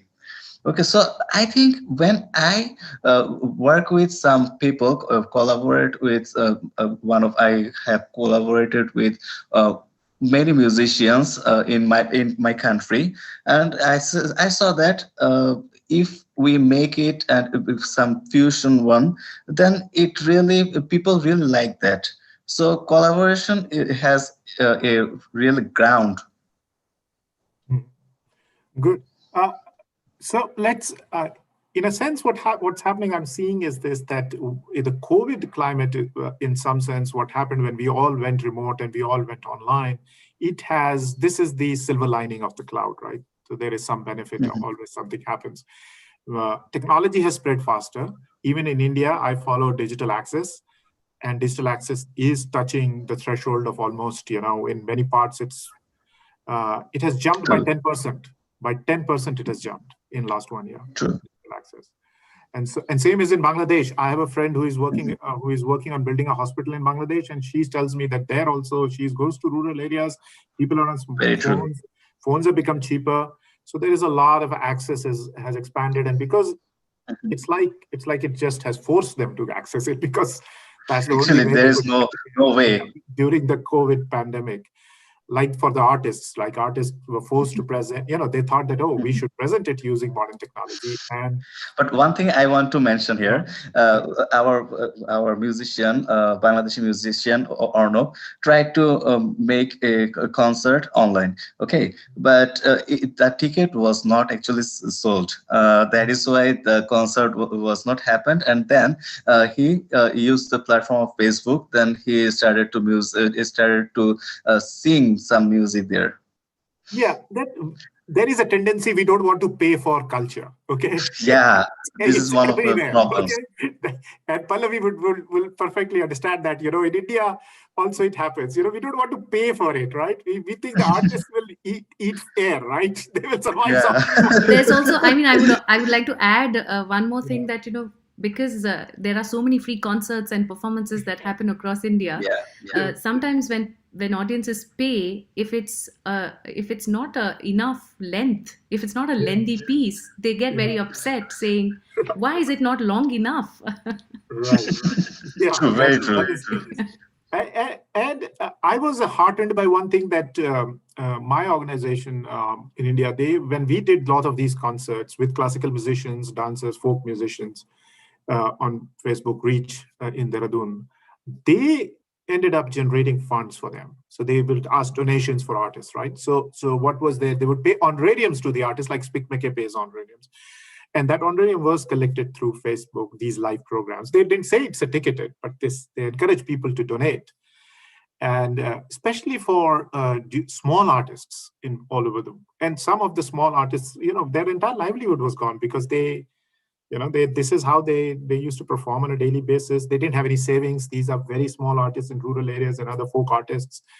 And for them, they used to perform at local festivals or local, occasions where they would get some money. And so there was a phenomena happening where some people had got together and tried to help them doing this, right? Yeah, I've seen it from Rajasthan. Maybe it might have happened in your area, in Karnataka as well, in Bangladesh as well, where some people might have tried to help artists like that. In Nainital, there is a whole series of theater which is being done online by Youth Munch. And they have done all these theaters for last 1 year. Like they normally, in a normal situation, they would have performed in their theater, right? And now they're doing it all on Facebook and Zoom. NSD has tried it also in Zoom. I've noticed that. So there is what is really heartening is that a lot of amazing artists across the world, icons, legends, brilliant performers, brilliant artists, writers, all of them suddenly were available online. They were doing talks like this. They were sitting in their homes or wherever they were and talking and discussing things that really mattered to them. And it was a great, I think one of the bright things about this period was that we had access to that. Yeah. Whoever This conference, South Asia Media and Culture Conference, they have always done online event going back to 2016. And their conference videos were available for people to participate, watch. But what happened last year is this, that some of the very elite conferences, like in my discipline, International Communication Association and the NCA and all these, they also did online conferences. And then suddenly they put those videos on YouTube, and people who, earlier you had to register for a conference, pay fee, and then only you could hear a scholar speak, right? Here, everybody had an opportunity. And today there are so many lectures, panels online that you can find on YouTube. And so there is a certain, breaking of boundaries, right? The boundaries have been demolished and the information is suddenly leaking from gatekeepers. The gatekeepers had kept it, walled with it, and suddenly you have all this going and as I said, this conference has always been COVID didn't have to do it. They were already doing it for a long time using technology. So I just discovered that Salahuddin also sings, and that's interesting. And you sing. So how about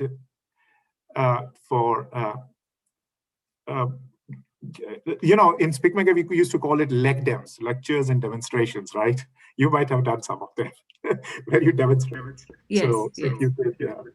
If you could just give a short demo of your singing, and then maybe we can even ask Salahuddin to sing a little bit after that. And we are taking advantage of the third panelist not being here. Okay, so we should. Let's take advantage of that.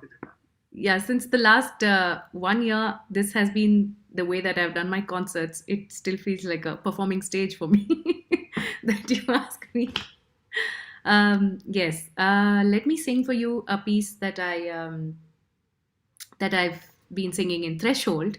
It's written by Sule Sankava, and she was a prostitute in the 12th century, and she became a part of the Vachana movement, where people from all walks of life gave up their caste and wanted to become a part of this Anubhava Mantapa, where they shared experiences and tried to find the divine in the everyday, in their work, in their profession, through their profession and through their everyday lives. So she was a prostitute, and she used her work experience to try and find, deeper meanings in life. So this is her poem.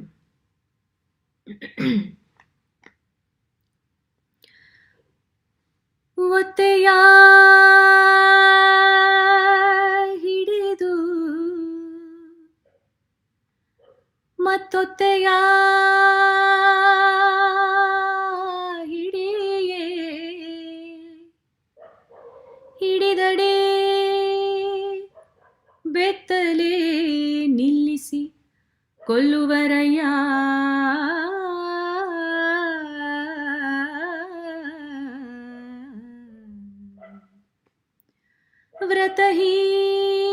ವ್ರತಹೀನರಿದು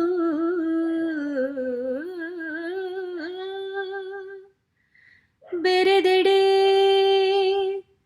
ಕಾದ ಕತ್ತಿಯಲ್ಲಿ ಕೈ ಕಿವಿ ಮೂಗು ಕೊಯ್ವರಯ್ಯ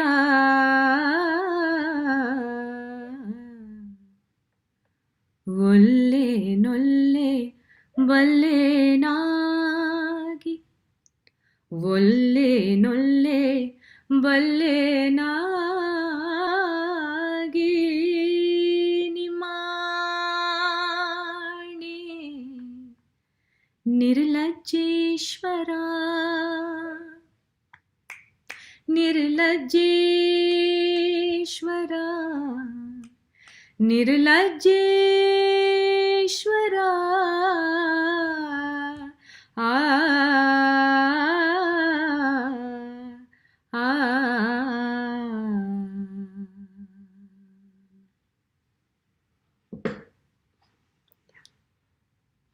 Thank you very much.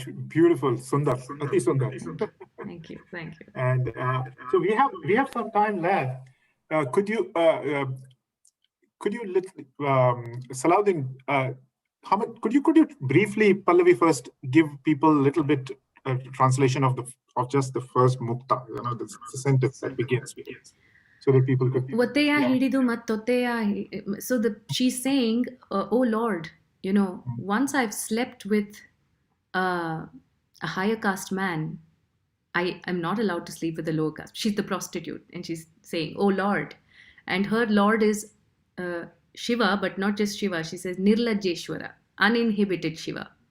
She says, oh uninhibited Shiva, once I've slept with somebody who is higher up there, I'm not allowed to sleep with a lower caste man, and if I do, they will cut my nose, my ears, my tongue, and they'll strip my skin. But for you, I will do anything. Uninhibited Shiva, you are the one I'm looking for. Thank you. I got it somewhat, but I wanted others to also get the gist of it. Salahuddin, would you like to share some music of yours? Well, I can share. Actually, I'm a singer-songwriter, so I will sing a song from my diary, okay?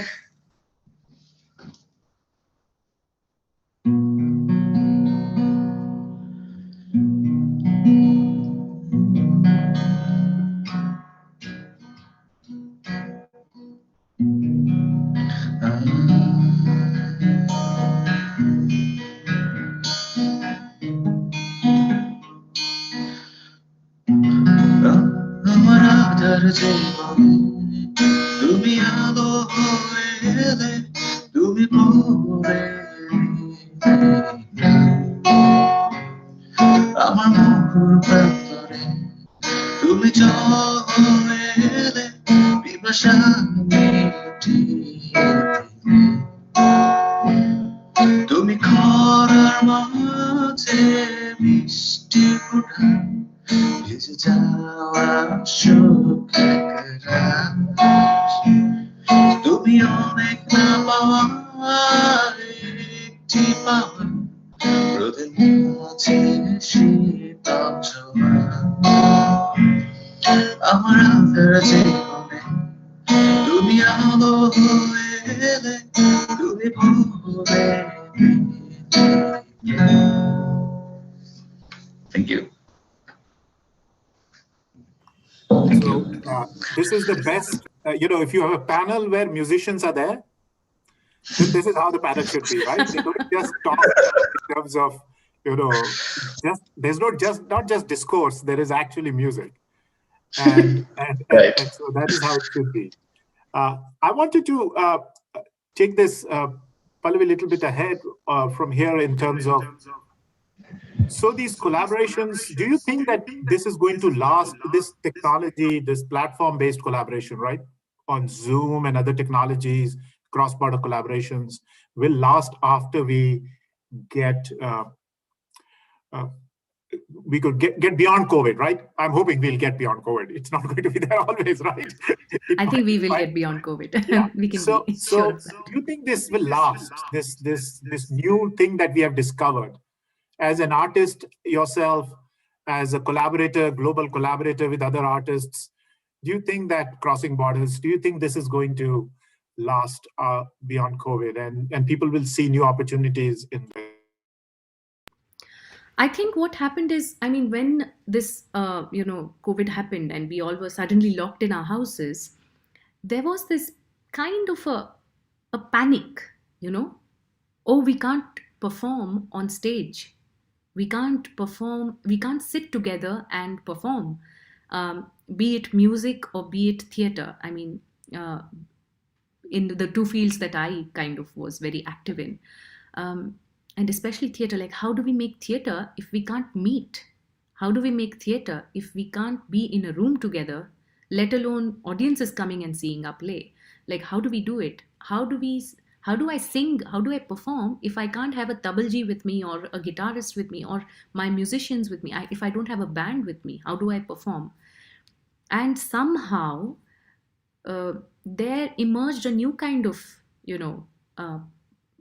performance space and style, and had its own kind of aesthetic, which was that it was not the well-produced music video, nor was it the well-produced film or like well shot and everything, but this was artists reaching out across digital spaces and creating art. And in the few months that they started doing this, suddenly there is a form that has emerged, I feel, both for music, for theater. Not only form, there have been like possibilities have suddenly come up, that you can even dream of writing to somebody who lives, like we say, Saat Samandar Par, who lives across oceans, and saying, like, can we do a project together? Can we work together? Can we write a song together? Can we do a play together? Suddenly it's possible because, it was necessary to do it, and now it seems possible to do it. So maybe even if we go back to the theaters, we go back to the auditoriums, we go back to doing what we used to do before the pandemic, I think this is something that will stay because it has a lot of possibilities to be able to go beyond borders, like you said, beyond where your, four walls are. You are able to reach out to lands far away and people far away. Yeah, I agree. I think that it will have a much more long-lasting impact, and it is like it's like a stimulus, like a catalyst. It will bring in. We are already seeing that impact in the podcasting world. Technologies have been developed for people to set up on a very cheap cost their own home studios, right? People are setting up their own home studios where they are they have these mics, these sound, what do you call them? The sound safe rooms from booths. Where they can sound booths. Yeah, sound booths. They're creating all that and producing content, and I think that there is a whole industry around it which is going to evolve, providing people these resources. What do you think, Salahuddin? Do you think this is going to have a longer impact within Bangladesh as well? Actually, I don't. It will impact, but the longevity will depend on our action. There will be. This is an old debate. We communication scholars talk about structure and agency. There will be structural changes, but at some level, agency is required as well, right? Some people have to act, and that's like people have to come out and collaborate. Like for example, you start collaborating with another singer from across the border in India, right? In West Bengal, and on production of music, that sort of thing starts happening. Those collaborations happening because now. When you put your video on Facebook or YouTube, you see comments coming from West Bengal, somebody saying, and people connecting. So you're making friends on the other side, and sometimes like-minded people start connecting, right? And that could be like, for example, somebody just saw you play the guitar. You play pretty, you are an artist, and there might be people who would say, well, he's not a content marketer only, but he's a musician and an artist himself, right? And so it was a little unfortunate that we couldn't get our first speaker. And I'm pretty sure, reading at his abstract, I want to read his abstract for all of you so that you could know that what he was going to speak on. And for those who have not read the abstract. So Professor Mohammad Alamgir, who is at University of Rajshahi in Bangladesh, he's in the Department of Music. This was his abstract that he had sent to the conference. People of Bengal often say, we can't live without music, by which they mean that music is an important part of their life. The political borders between West Bengal and Bangladesh divided lands, rivers, and other natural assets, but couldn't divide language and culture. They speak the same language and sing the same songs. Partition of Bengal could not change their musical integrity.